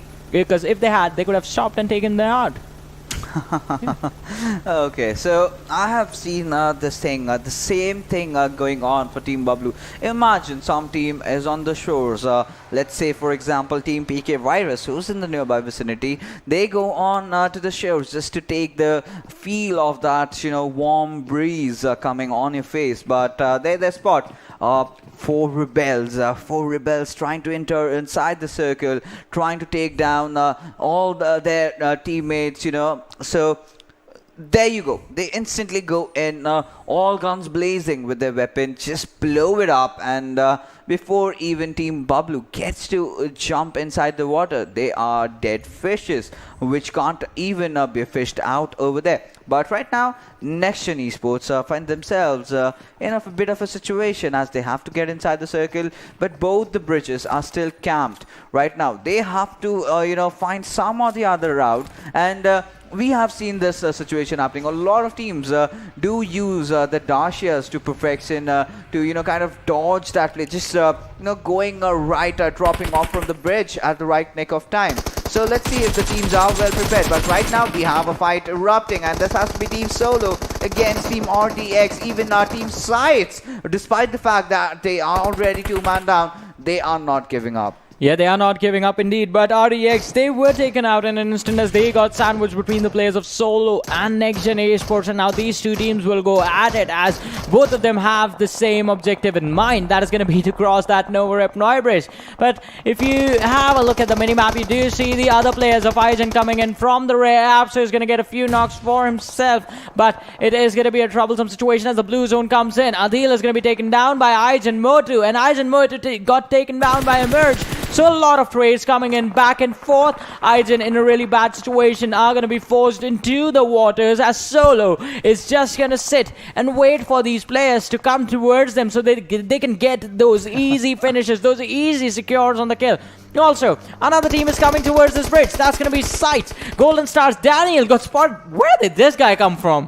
I have no idea. This is absolute pandemonium happening out over there. But NextGen Esports, this is still the third circle, can go in for the revive. But no, by the looks of it, he is transferring all the heals that he has. And no, Knight is not going to get revived. This hurts. This is still the third circle. He could have gone in for a rest. But provided the situation that was in hand, IGen's Diam will be spraying out a couple of bullets over there. But Rahman will be finding Tyrant from Team Bablu, and Team Solo getting the better out of Team RDX. A lot of teams, even Team Red, everyone is going down over here, but Motu, he will be spotting one down over there, takes down Oxy and AK in the far vicinity. Is he gonna be daring enough to close in? I mean, it is going to be quite a difficult situation even for this team. On our screens right now, Umi was taken down by the other players, by the opponents, and Gaming is going to be the one whose responsibility is going to be to revive his teammate. And it is Golden Stars. Their remaining players are in front of them right now. AK quite far in the blue zone. I mean, so Exterminators, IGen, SCYTES, Golden Stars 2 for 7, are all late to the rotation. What is ZARAR Esports doing? Why are you still standing there? Move towards the zone. I do not know, man. I do not know what is wrong with them. But right now, this is their first game. They are taking their own sweet time to settle in. But they do have to realize, okay. Whoa. Did not expect the trade to go that way, but Legacy with the AUG actually does the job. Did enough damage to 247 Gaming to take the team 247 Gaming out of the equation. Exterminators take an exit, IGen take an exit, and this is what happens when you go for the super late rotation. ZARAR Esports, did they even have a fighting chance? How far did they get before they got taken out by the damage from the blue zone? A lot of questions. Look at team side. They were the ones who were on the receiving end in Yasnaya, right? Yeah. Those bizarre plays coming out from 247, exactly following out Phobia out there, and he was a helpless lad. I must give that to him. But the fact that SCYTES have survived longer than 247 does put up a statement over here. Okay, I cursed it. Yeah, you did curse it. So, well, why are you needing your own teammates? Ghost from Solo takes down Psych, and the entire team is going to be taken out of the game. As the last players were taken down by the team of HellRaisers and Bablu. They are in some trouble as Danny tries to fall back as he sees the players of TUF coming in towards their direction. And it was the challenge for the compounds, but Bablu deciding to prioritize their position inside the zone. 7 teams alive in the game right now, 22 players still in there. And F4 once again sitting with the man advantage along with TUF. Oh, Edgar is going to be spotted out. Rahman fires the shots with the M4. Not even a single bullet connected. But the vehicle was definitely taken down over there. Rahman did miss the spray, but did not really, fail to connect those shots onto its vehicle. But Team Bablu coming in from behind. The Pikachu taking single tap shots left, right, and center. Has managed to pick one shot off down, but that's not enough.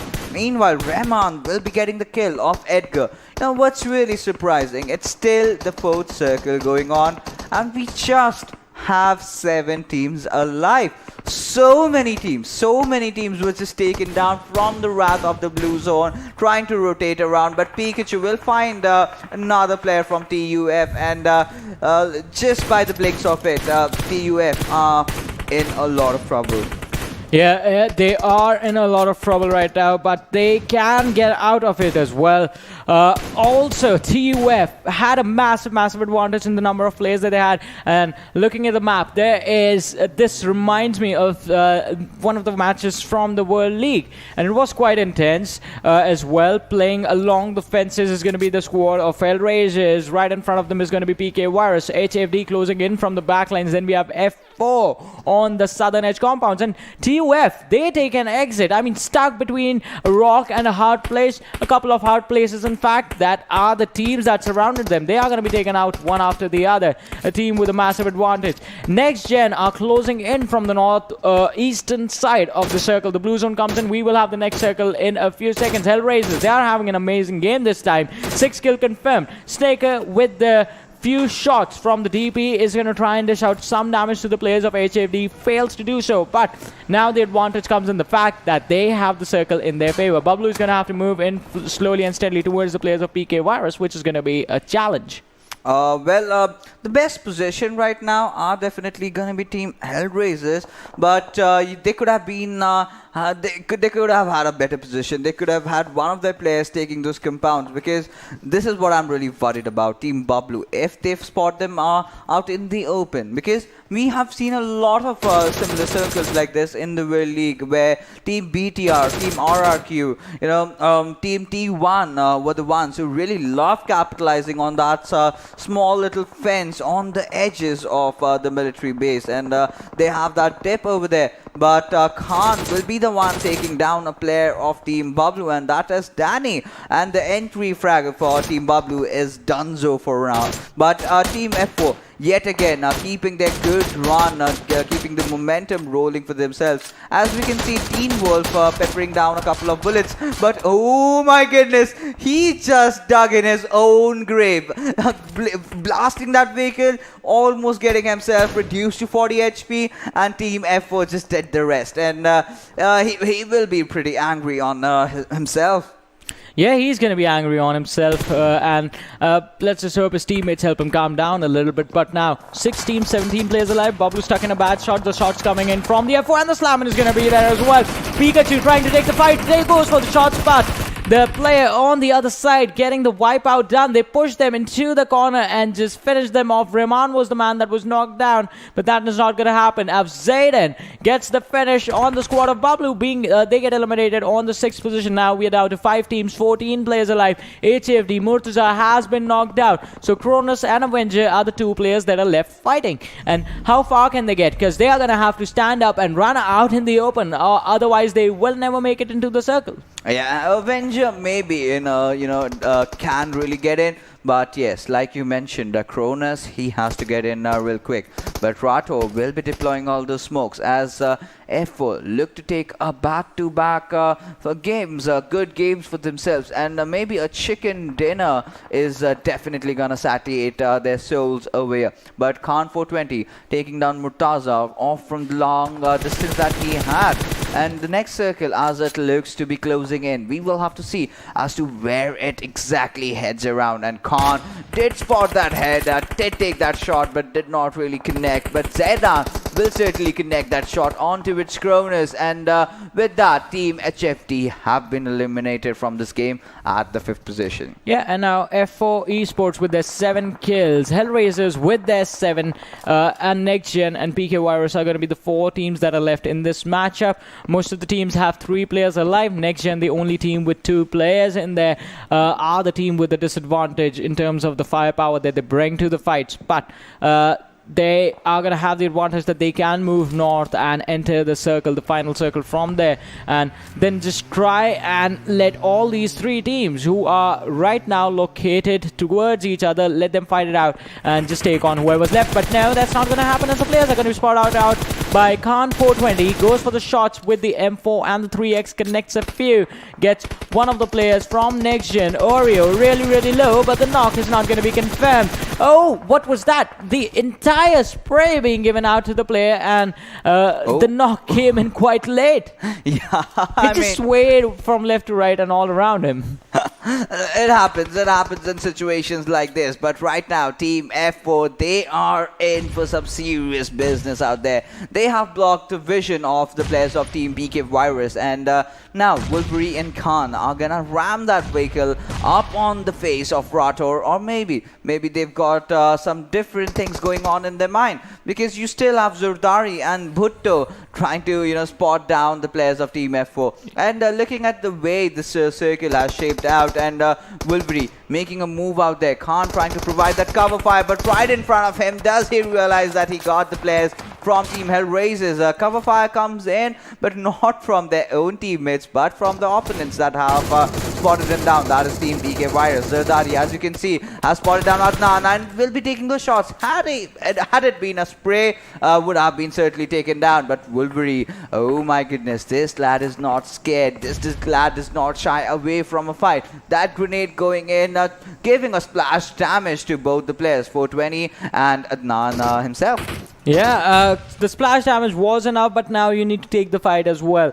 F4 down to the 2 players. Quite a tough situation to be in right now, but are inside the circle, so they can just hold out, run out the clock, wait for the blue zone to close in, and wait for the next circles to see how they want to take the situation.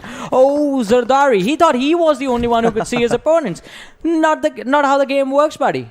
Definitely not how it works around, but if you can take a look over here, Bhutto, he is still peppering down a few bullets down onto the players of Team HellRaisers, and HellRaisers have been comfortable so far. And this area, we know it's a pretty good area. And okay, so the one knock that comes in, and the surprising fact over here is that Team PKVIRUS are just playing with their 3 players. Yeah. And now that they are 1 player down, they have to get inside the circle, and NextGen Esports might just spot out this creepy little snake over here. That is Rato. Oh, that's not definitely gonna be the case. Oh my goodness. If it did manage to spray those bullets down, could have been really deadly. He is spraying down over there. But no, Snako will get down. Zardari in the process from Team HellRaisers. And they are firing on towards Rato. But again, Rato making those 300 IQ plays out there. Kind of dodging,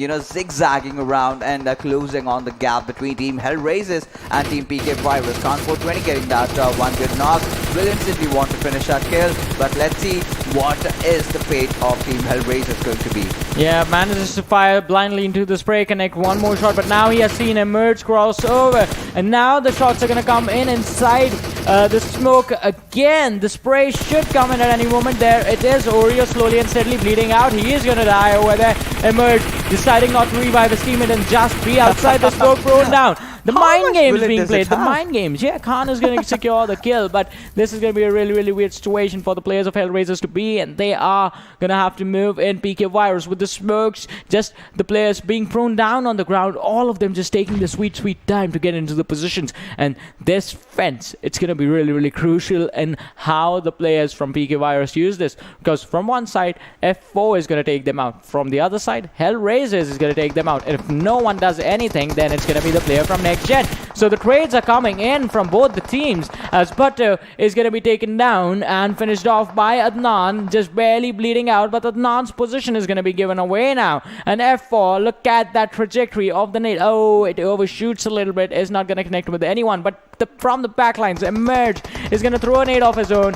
It's a little bit off, but the damage has been given away. Now, numbers have been equalized. F4, they are there with 2 players. PKVIRUS are there with 2 players. NextGen Esports, they are not there at all, because the last player Emerge was taken down as well, and Adnan is the only last surviving player for the squad of HellRaisers. Who is going to get the chicken dinner in this matchup? I mean, that question has reached a whole different level of suspense, because these 3 teams have been playing for so long now. Well, it depends on where the circle is going to be, because this is certainly the 8th circle coming in. After this, we just have 1 circle, after which we will see the the final circle, the circle of death, like as we call it. But right now, Team F4, if they have the blessings of the circle, they certainly can be in a good position. But no, that certainly will not be the case, because this time around the circle takes a shift onto its last man surviving, that is Adnan. So now he will be praying to his almighty over here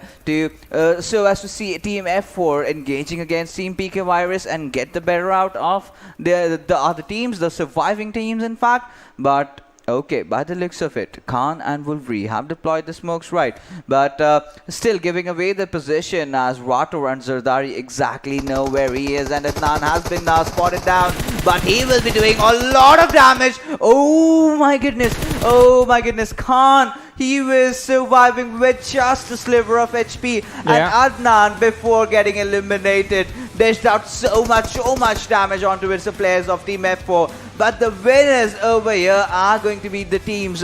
In fact, that one team that came in from Group C, TeamPKVIRUS. Yeah, an amazing performance indeed. And I like the patience from all three teams that were there towards the final fight. That is HellRaisers, F4 and PKVIRUS. Because any sort of over-aggression over there would have been deadly to the entire squad. We saw that happen for the HellRaisers when the players were grouped up together and did try to take the fight against the players of PKVIRUS. But what happened? One after the other, they started to fall. Yeah, absolutely. One after the other, they started to fall over there. But, you know, Team F4 could have done a lot more over there, not take those damages out there. But right now, if you take a look at the MVP of this particular game, has to be HellRaisers Khan 420. So, Group C coming in out fresh and coming in so strong. They were watching the matches on the sidelines, and now that the time had come for them to perform, oh my god, the way they played, I was impressed. Yeah, it was impressive indeed the way these lads did perform.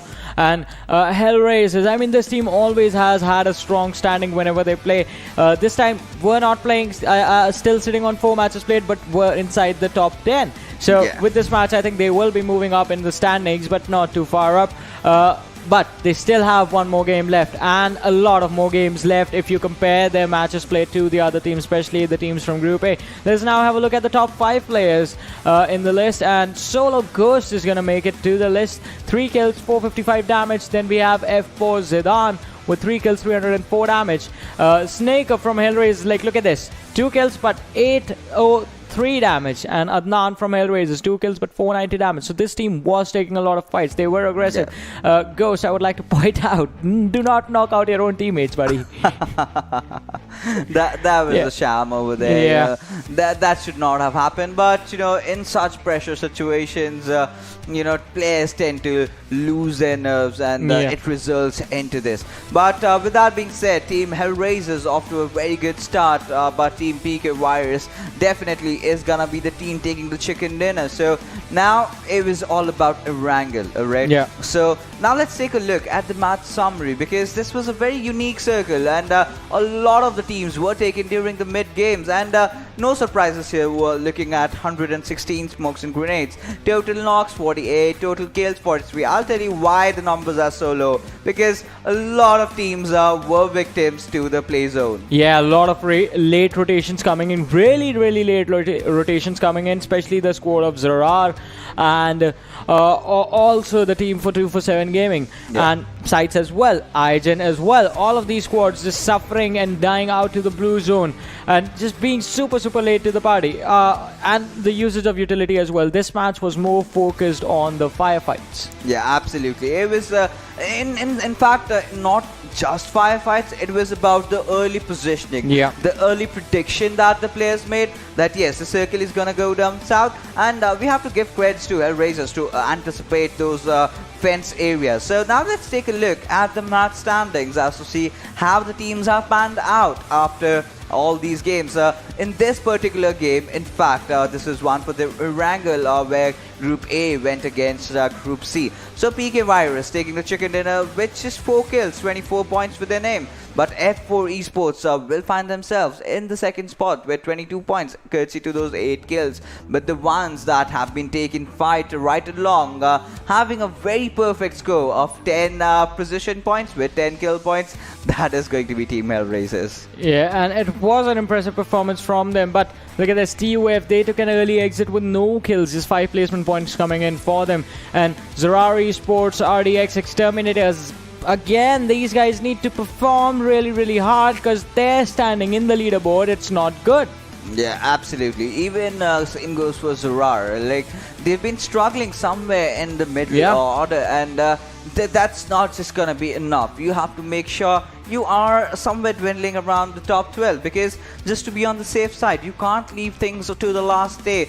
Just imagine, oh, okay, we are gonna make it in the final day, we've still got 4 games, yada yada yada. But that is not how the world works, because in the last day, it's so unpredictable. A lot of the teams play out of their own comfort area. Some of the teams who know that they're not going to qualify will just go over aggressive, and that might be really dreadful for you. Yeah, it is going to be dreadful. But now let us have a look at the leaderboard straight away and see how the teams are actually doing and till what point. All right, HFD, they are going to be still, and Portal Esports. So no changes, not that many changes happening in the first 8 teams, as F4 is going to be the only change that happens, and they close up the gap against Team Bablu, and TUF still going to be playing, so that fight is still going to go on. Let's just straight up move to the next set of standings and see how things are going to be as we have a look at the 9 to 16 position. Yeah, absolutely. A lot of the teams, in fact, the teams from Group A have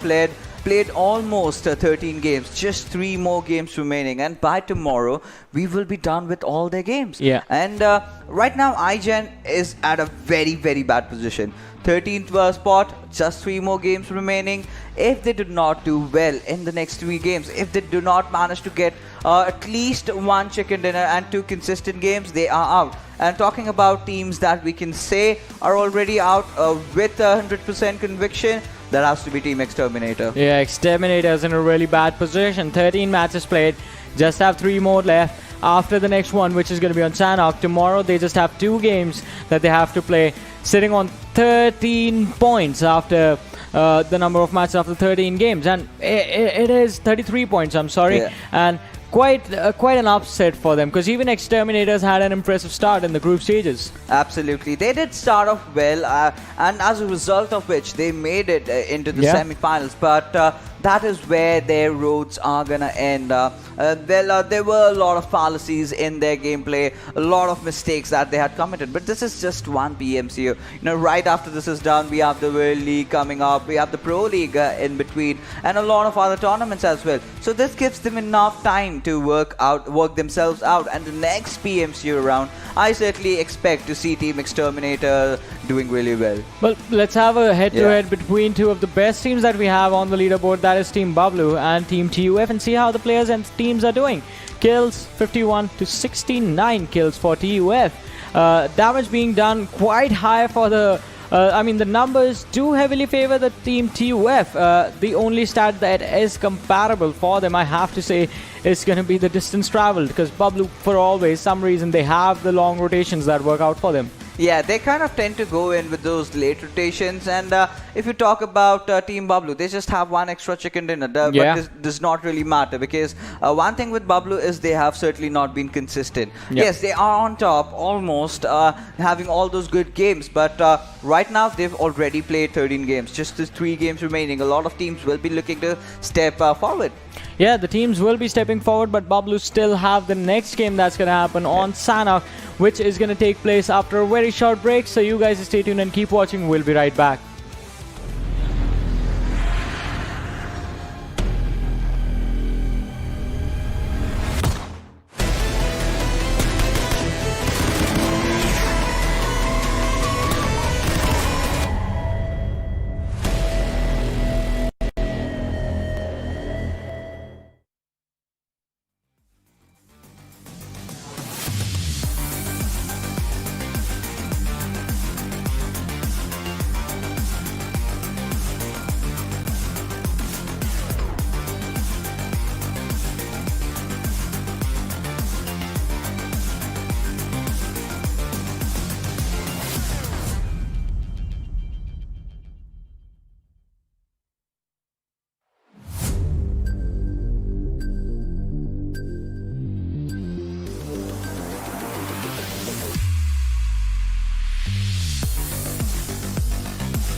Hello everyone, and once again welcome back to the PUBG Mobile Club Open 2020 Fall Split Pakistan Region Semi Finals, sponsored by the Oppo F15. My name is Varun Super Johnny John, being joined on the desk by Fixes, and now it is time to head into the last game for today, which is going to be played on Sanhok. Yeah, absolutely, Sanhok. We have seen one game earlier where 247 Gaming got themselves the chicken dinner, but this time around we gotta see what is gonna happen. Are they going to be getting one more? Because why not? Yeah, why not? You had 6 matches to play today. Why not go for 2 chicken dinners in 6 games? That's going to be a good start to look at. I mean, HellRaisers have already done it once in 4 before. So even HellRaisers are going to look to get the chicken dinner this time around, because they had not an early exit, but they had a possibility of the chicken dinner in the last match, which got destroyed by the players of TeamPKVIRUS and the players of F4. This time, they will be looking to get that revenge and the chicken dinner along with it. Yeah, absolutely. They are certainly looking to get their revenge, get their hands on that delicious little chicken dinner over there. But yes, that being said, Team Sanhok, Team Sanhok, I'm so sorry about that. The way the games have been played so far in the map of Sanhok, they've been quite unpredictable. It has always been the circle that determines the fate of their players. And one thing that is absolutely essential in this particular map is you need to know when to shoot your shots. Exactly. I mean, one small mistake, you're done. In the very first Sanhok, we saw how many third parties started happening. I mean, the map is really, really small. If you come across one team, you need to make sure that you are clearing your surroundings, just watching your back as well. Don't get tunnel vision and then take the fight. Even while taking the fight, in Sanhok, it's a little bit more prominent, wherein you have to decide what to prioritize: the high ground, but out in the open, or the low grounds where the most of the compounds are located. Yeah, absolutely. You have to work out on a lot of different things. First you have to prioritize the circle. We have seen a lot of teams use their vehicles for their advantage, but here on over, this time around, a lot of teams have not really opted for that. Yep. But we will be taking a look at the team stats of Team TUF. We've seen this earlier as well. Edgar, Venom, Vic, and Thor. All these players that they have, stepped up in fashion, definitely being that revelation of this year's PMCO. Yeah, I mean, TUF, they have been quite incredible. One of the players who's not on the list, but did actually play a few games in the group stages was Zameen, and even when he was playing with TUF, they had good outings and good performances. But this is what the lineup that is stuck together for a really long time. And Zameen, from the backlines, we don't know how much his involvement has been with this team, but still would be looking and helping out his teammates from the backlines, because he used to be one of the players from Team Bablu, the support player for the team. Yeah, absolutely. All that experience will definitely come in handy, and I guess that's the one factor behind why Team TUF is up on top. Because even these players, talking about these individual players, I mean Edgar, Thor, and the other lads, Venom, they were always those mechanically skilled players. I mean, even in the early days, just performing and taking the fights quite aggressively. But it was the positioning, it was that macro that sort of need to be improved. And with the experience that they have picked up with the help coming in from the outside, they've definitely worked on that and are just dominating everyone. But can they dominate on this map? That's here on your screens right now, ladies and gentlemen. Sanhok has started as the trajectory goes.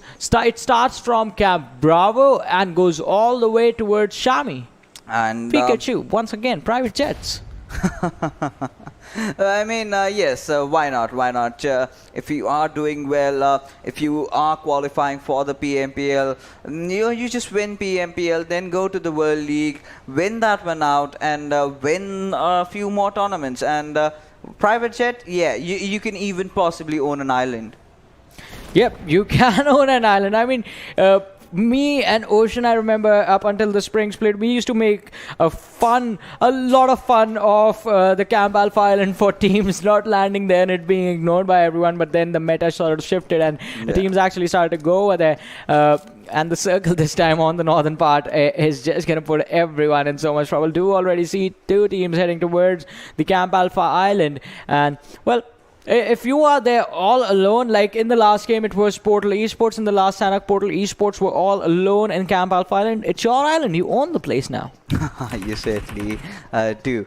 But right now, okay, the circle going all the way up north, and well, Golden Stars are in cow. And Team SCYTES are again in the receiving end this time around, in the kerfuffle between them and another team that I believe is Team Exterminators.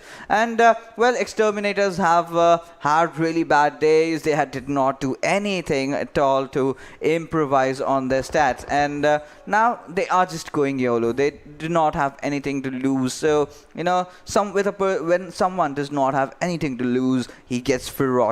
And we just have to see as to how they are gonna approach this one out. Starzan is very close towards a player from Team Exterminators. Let's see what happens in this fight. Yeah, what happens in this fight is going to be pretty important. The control from boot camp, it is so important for the teams. And SCYTES versus the team of Exterminators have seen this fight before as well. But the only difference being the fact that whoever wins will not have to worry about their surroundings, because usually there's like 3 teams around boot camp. Oh, Ghost, get in! He was getting shot from the back. Yeah, he was getting shot from behind, and that really happens, you know. I spoke too soon. Didn't I? Yeah, you spoke too soon. And in fact, if he had just delayed 1 second more, he would have been knocked and couldn't have even gone into safety over there. But right now, Team Exterminators are certainly aware that there's just not one team in the nearby vicinity, but there are 2. So they have to really play their cards right. They have to, you know, hold on, because right now they are blessed by the circle. They are inside the zone. But for how long? That is definitely gonna be the golden question over here. But Drag certainly seems to have spotted down Tarzan, and there goes that spray, but will not completely connect, and there is no knockout so far.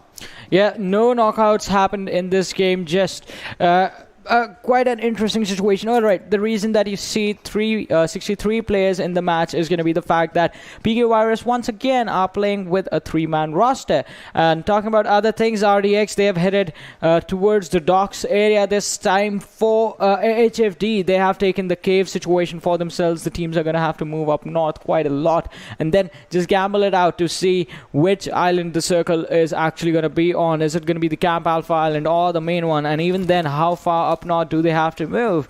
That's going to be a gamble as well. But in the meanwhile, SCYTES, we can see them on the map move and fall back little by little, just try and get out of the situation against the Exterminators. And IGen as well as slowly and steadily, and will try and see if they can get a few picks and a few points along with them. Yeah, absolutely. And right now, players from Team Bablu, they are down south, but they are slowly making their way up. And well, this circle can go either ways. I would love to see that area, that bridge steadily, and will try and see if they can get a few picks and a few points along with them. Yeah, absolutely. And right now, players from Team Bablu, they are down south, but they are slowly making their way up. And well, this circle can go either way. There, we are going to witness a lot of actions. But right now, Team HellRaisers definitely are so much in a good spot. They do not have to do much. They just have to rotate around. But still, the decision of holding on towards the bridge, not going on towards the other side, is really good, because we have seen those curveballs being thrown. And this is a very drastic circle. This is just the first circle, not even up to a close. And we can see almost 40% of it in the water. Yeah, almost 40%, and will cause a lot of troubles for the team. I mean, as soon as the landmass gets lower and lower, you will have to take those fights. There is not an option. You don't have enough place to move around. The players from Team Solo right on the very edge, crossing over towards the Camp Alpha Island. And all right, sir, yeah, Tuk is here, and it's a race. But Chad is never going to win this. I mean, the buggy is obviously going to be a lot faster than this Tuk-Tuk. He's taking a shortcut. Is that allowed in this race? What are the rules? Dude, look at him. With that Tuk-Tuk, he'll just get blown away. if someone spots him, just 2 sprays from M4 is what it needs, to just go down. And it's got such a huge body, but still so much open. I do not understand why this vehicle was introduced in the first place. In Sanhok, it's slow, it's delicate, it's way too open. What are the pros of this vehicle even? Just that it can carry a couple of an extra player. Yeah, I mean, they can, but in this one, all right, Golden Stars instantly losing out on Oxy and AK. Oh, that's a backstab coming in. They are being taken down by 2 different teams, HellRaisers and SCYTES. And as we were talking about backstabs, even SCYTES are going to get backstabbed because IGen, remember them? They were on the southern side of bootcamp a few minutes ago. They've decided to skip bootcamp and just gone over to the other side. They are following SCYTES with a dedication, but it's going to be a tough chase down as you have to come across a lot of teams. Most of the teams have already taken towards the center of the circle. Paradise Resort has been abandoned as well. All the higher priority locations are being left behind as the teams are going to go for the rotations towards the center and will try and take out as many individual players as they can if they keep getting spot out. Snake is going to snake down on the ground. Oh, he spots them out. Goes with his ray and connects the headshot on Ghost. That's going to be a knock. Another interesting thing, remember RDX, they have gone for water rotation. From Portal Esports, we have seen that a lot of time, but RDX opting for it, no complaints here as well. They are looking to enter from the northern side, but NextGen Esports stepping in and having not just one, a few bad games. The last game, they were almost around 4th or 5th position, but I was a mediocre one. But right now, Adnan will find himself knocked down to Moise, and that team HellRaisers, they are in a lot of trouble. Can't 420 OP will be spotting down Absam from behind. Oh my goodness, have they managed to clutch it out? Yes, they have. Snake. Look at this HP on this man. You just blow air in front of him and he gets knocked away. But I guess a Khan 420 was the trump card in this entire fight. Being from the backlines, not being spotted. And now he goes to his teammate and will revive him out over there. And Team HellRaisers, they are looking so promising. Yeah, they are looking really promising, and HellRaisers, even in the standing, even the performances that they have in the early stages of the semi-finals or the group stages, they've always managed to be consistent. So if I was a team in front of them, I'd be scared a little bit, but I'd be on my toes. I mean, you want to take these guys out and stop their momentum, force them to rethink their strategies and put them in a bad situation. If you can do that, well, you're going to start climbing, because one team on top of you is not going to be performing anymore. But on the other side, R3D still sticking to the Camp Alpha Island, and Bablu, quite interesting situation. They moved from Painan, fell back a little bit towards the southwestern side, and now are right on the edge between the area, close to the Painan Bridge. And there you go, TUF Edgar leading his team over here with every single fight that he has taken, and he has been phenomenal with, be it the grenades, be it the cover fires, be it the entry frags, every single thing. He has executed that to perfection. And talk about things being perfect, we can see the players from Team Bablu using that Ronnie pickup truck. Do you think, Johnny, it's a good idea, considering it does transport all your teammates in one vehicle, but it's too slow and, like I said, too delicate. So do you think it's a good decision from Bablu? Well, it can be a good decision. I mean, it depends on where the next circle goes.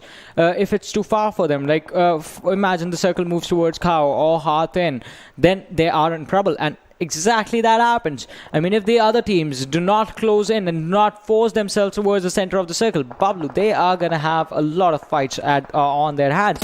One of the teams that I have to say is in really good position, it's going to be R3D, but F4M1 going for the trade up against the players of TUF is going to take a lot of shots and is going to fall back and heal up. But on the other side, IGen, Predator, he's going to get knocked down. Yeah, he certainly is gonna get knocked down, but there you can see Venom holding on to his lines, and well, the other players of TUF have already made themselves one with the nature, and they've just proned in. They're not making much noise, but Venom, being the snake that he is over here, he's supposed to prone down. Yes, he finally heard my call over there. But right now, Team TUF, they've got one kill for themselves, so one good point. They're in a good position inside the circle. They are just enjoying their own happy time, trying to spot out the other teams, trying to get a good view on the entire map over there from top, passing on those very crucial information to their teammates. But the players from Team F4, right now, they are holding on to those compounds. They still have nothing much to worry about. They are almost dead smack in the center.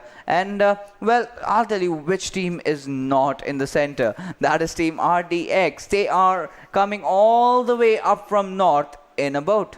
Yeah, all the way up north. And it's going to be interesting where they decide to land, because Cow is going to be, I mean, if you are in the situation right now, if I'm a player from RdX, I'm going to automatically assume that Cow will have some teams in them. And that sort of makes one of the best possible options to land out is going to be outside the circle, a little bit closer to the edge, from where you can actually walk on towards land and run in from the northern side. But talking about running in, Danny is going to make sure that he catches the player who was running in front of him. Cronus off guard. The damage has been exchanged by the two lads. Pikus from the backline is going to try and provide his teammate with some support, but the shots are coming in their direction as well. Danny is going to survive a nade. Oh, Teen Wolf barely surviving with any HP. Bablu, they might have been caught in a really bad position as they tried to move from the western side, from the eastern side, and enter the circle from there. Head towards the Paradise Resort and get in a comfortable position. They have been caught off guard by the players of HFD. Yeah, they certainly have been caught off guard, but right now, Murtaza in a bit of a pickle over here. But right now, Teen Wolf, he is peeking out. But Danny, he needs to stay alive. He is their first entry frag for the team. And if he gets down early, kind of is a setback for this team, who could not really do much in the last game, provided the position that they were in initially, trying to use the waterways. But, well, today's day has not been quite eventful for Team Bablu, and we certainly do know that they are capable of doing much more over here. But Teen Wolf will definitely find Cronus in the far by fray and has taken him down. And Teen Wolf is still looking for other players as well. So a lot of players were, a lot of fans were DMing me regarding, Team Bablu. They've got a lot of changes, some IGL changes coming in there, and Teen Wolf being the one over there. And Danny, we are always scared. He is good. He's prolific. But the one mistake he always makes is his positioning. That's terrible. His positioning is always going to be bad. And that is because of how aggressive he is. I mean, you always see the lad charging in towards his opponent, not having second thoughts.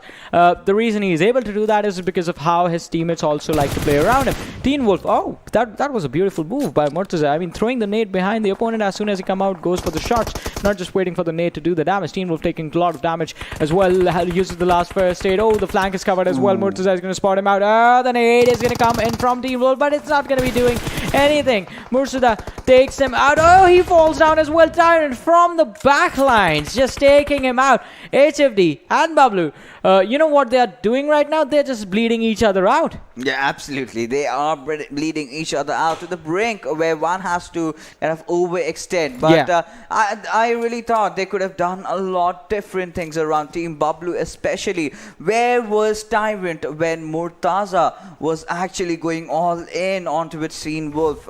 Clear lack of coordination between the players. That is precisely visible over here. Pikachu and Tyrant in different positions. And okay, so a lot of changes have been made. But right now, Edgar has been taken down from a grenade over here. Players of Team F4, they are in some trouble. But Kurto has spotted down Edgar. Tyrant this time are peeking around. Oh my goodness, that player from Team HFD is way too much in the open, and he is not taking any damage at all. Finally falling to the wrath of Uzi from Tyrant. Yeah, he's going to be taken down, but both the teams, this situation that they have put each other in, this helps no one. it's just going to be bad for both of them. And talking about things that are bad for both of them, but not just both of them, for everyone inside the game, but really, really fun for us and our lovely viewers, our lovely audience. It's going to be where the circle, it sits on the Hearthen Bridge right now. The crossing point. It's going to be so fun to watch, to see what the teams are thinking right now. All right, let's talk about this. The players from RDX, they decide to abandon their boat and go for a swim.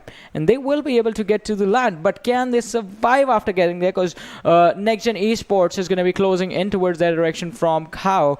On our screens right now is going to be the team of Golden Stars, as they have spotted out a couple of players in front of them, but need to keep an eye on SCYTES as well. They did spot out Exterminators. That's not going to matter, as SCYTES do take down Blade from Golden Stars and put them instantly in a bad situation. Yeah, absolutely. But Team Exterminator, well, they did drop off at boot camp, but they did manage to come out of it.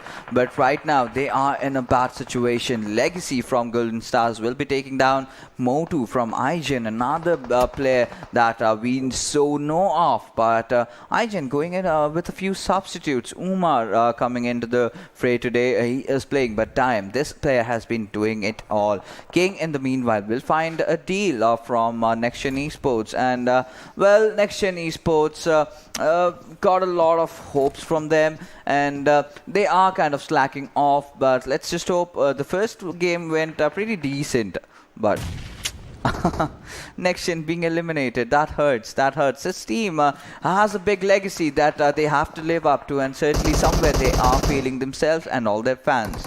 Yeah, definitely. I mean, do have a lot of expectation from this lineup. Oh, IGen Predator being taken down again by Golden Stars Legacy. F4 Eman is going to step and take down PKVIRUS's player. Exterminator, they steal the kill. They steal the kill for which the players from Golden Stars were working towards. And IGen, even they are in a bad situation now, have been surrounded by a lot of teams, and Circle, once again, just smacking the squad of HellRaisers, who were the only team on Camp Alpha Island, and just betraying them completely, moves towards the main island, and it's going to be on the western side of Tatmok. Yeah, it certainly is gonna be on the western side this time. And yes, I still did get what I was looking for, that bridge area still in the circle, right? So a few teams can actually use that to their advantage. Maybe teams sides can rotate down, take down players from Team 247. But right now, PKVIRUS, they are in for a prowl. They've got a couple of knocks with themselves. Team F4, they have to get inside the circle, but getting inside is definitely gonna be a huge task. But oh my goodness, there was a 9-pointer right from the alley. Rato with a perfect grenade going out there onto which the players of Team F4. How does he manage to throw the grenade so far?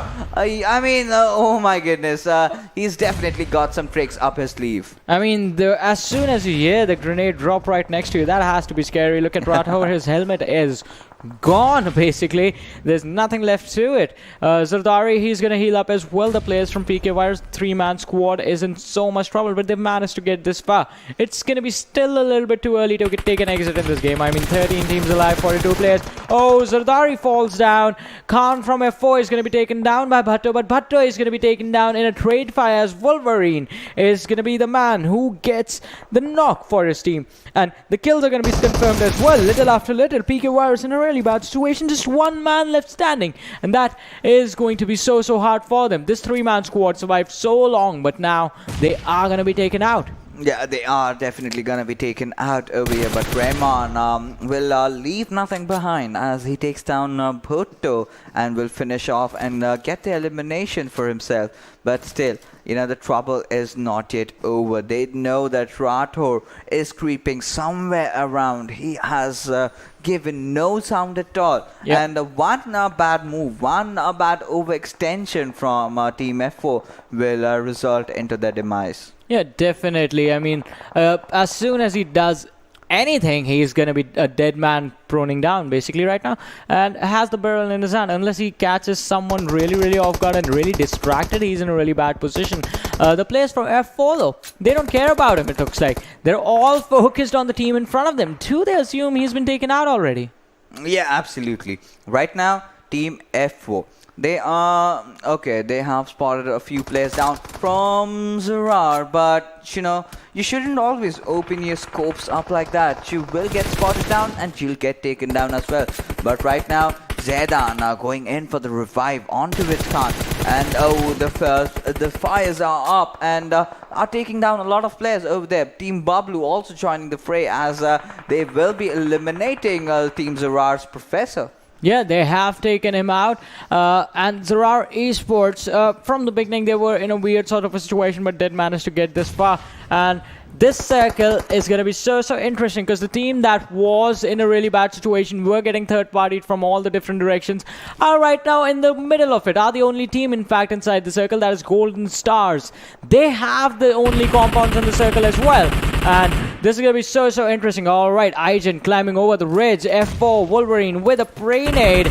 Did he get a knock over there? Motu and Dime have been taken down. Oh, Motu peeks from the other side of the tree, goes for the shots, gets the knock, but this finish is not going to be there as Rahman is going to be standing up to support his teammate IGen. They take an exit from the game. ZARAR Esports are taken down as well. 247 trying to take the fight. HellRaisers in a bad situation as the players from 247 get one knock after the other. Snaker was taken down. They are trying to go for the fight. Jat is going to be spotted out and finished off as well in a matter of seconds. 247 in a really bad situation. Just Ummi is going to be the last man left standing. He's trying to run away, but he is going to take some shots from the players of HellRaisers as Carbon 420 did finish him off. And now HellRaisers gave away their position and they are going to be the next one to be taken out.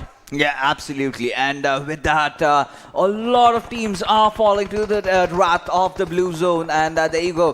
King, he was out for long, and the blue zone, in fact, dealing out all that damage. Tyrant going ill for that heal battle, but Rahman over-peaking there, again being punished. But team sides alongside all the other teams are going to follow them up. But Zedan, he is doing a lot. This lad, he is constantly taking knocks, confirming kills, then going reviving their own teammates. But Khan, like we mentioned, where he has spotted down Tyrant, will have no difficulty at all in taking him down. And as long as you're providing that cover fire for your teammate, and I am a happy man, and so are your teammates. But RdxEsports could not survive for long.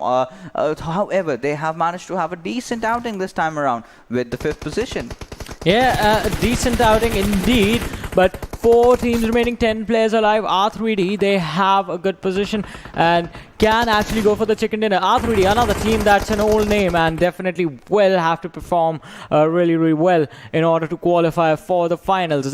They have taken a good position inside the circle right now, but the players from Golden Stars, the fight is going to happen. AK was taken down. Daniel is going to be taken down. Golden Stars is one lad left standing. That is going to be Legacy on the other side of the race, from where Pikachu is wreaking havoc, just picking up the kills that were laid out from the players of R3D. Anubis is going to spot him out, but he prones down right next to the car. F4 Zayden is going to be taken down by Legacy. This man is not giving up the fight, even though he's the final for his team. And with the information and the gunshots being given away, he's going to be finished off by the players of R3D.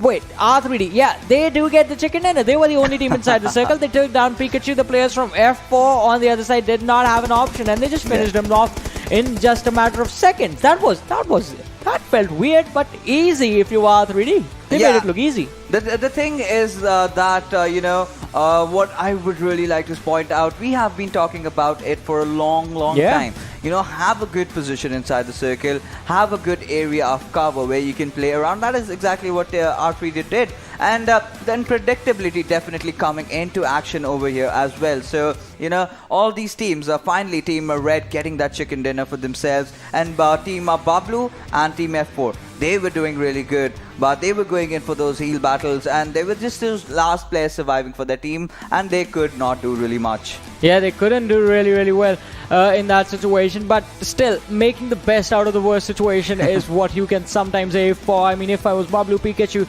just picking off those few kills, it was crucial for his team, along with the placement point, just going for those extra points. Let's have a look at the MVP right now and see which player had an amazing, outstanding game in this Sanhok match.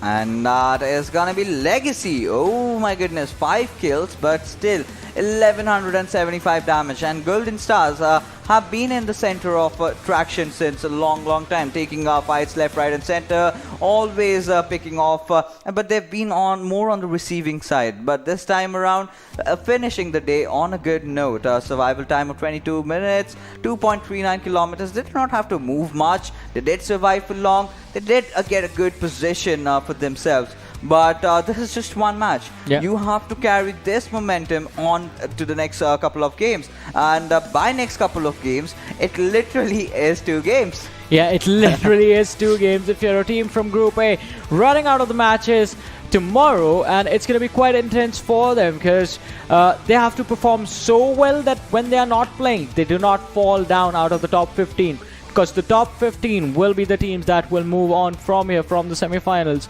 to the finals. Let's have a look at the top 5 players right now from this match and see which players will be joining our MVP of the match. It's going to be Danny from RDX, and a weird rotation from them, but they still made it work somehow.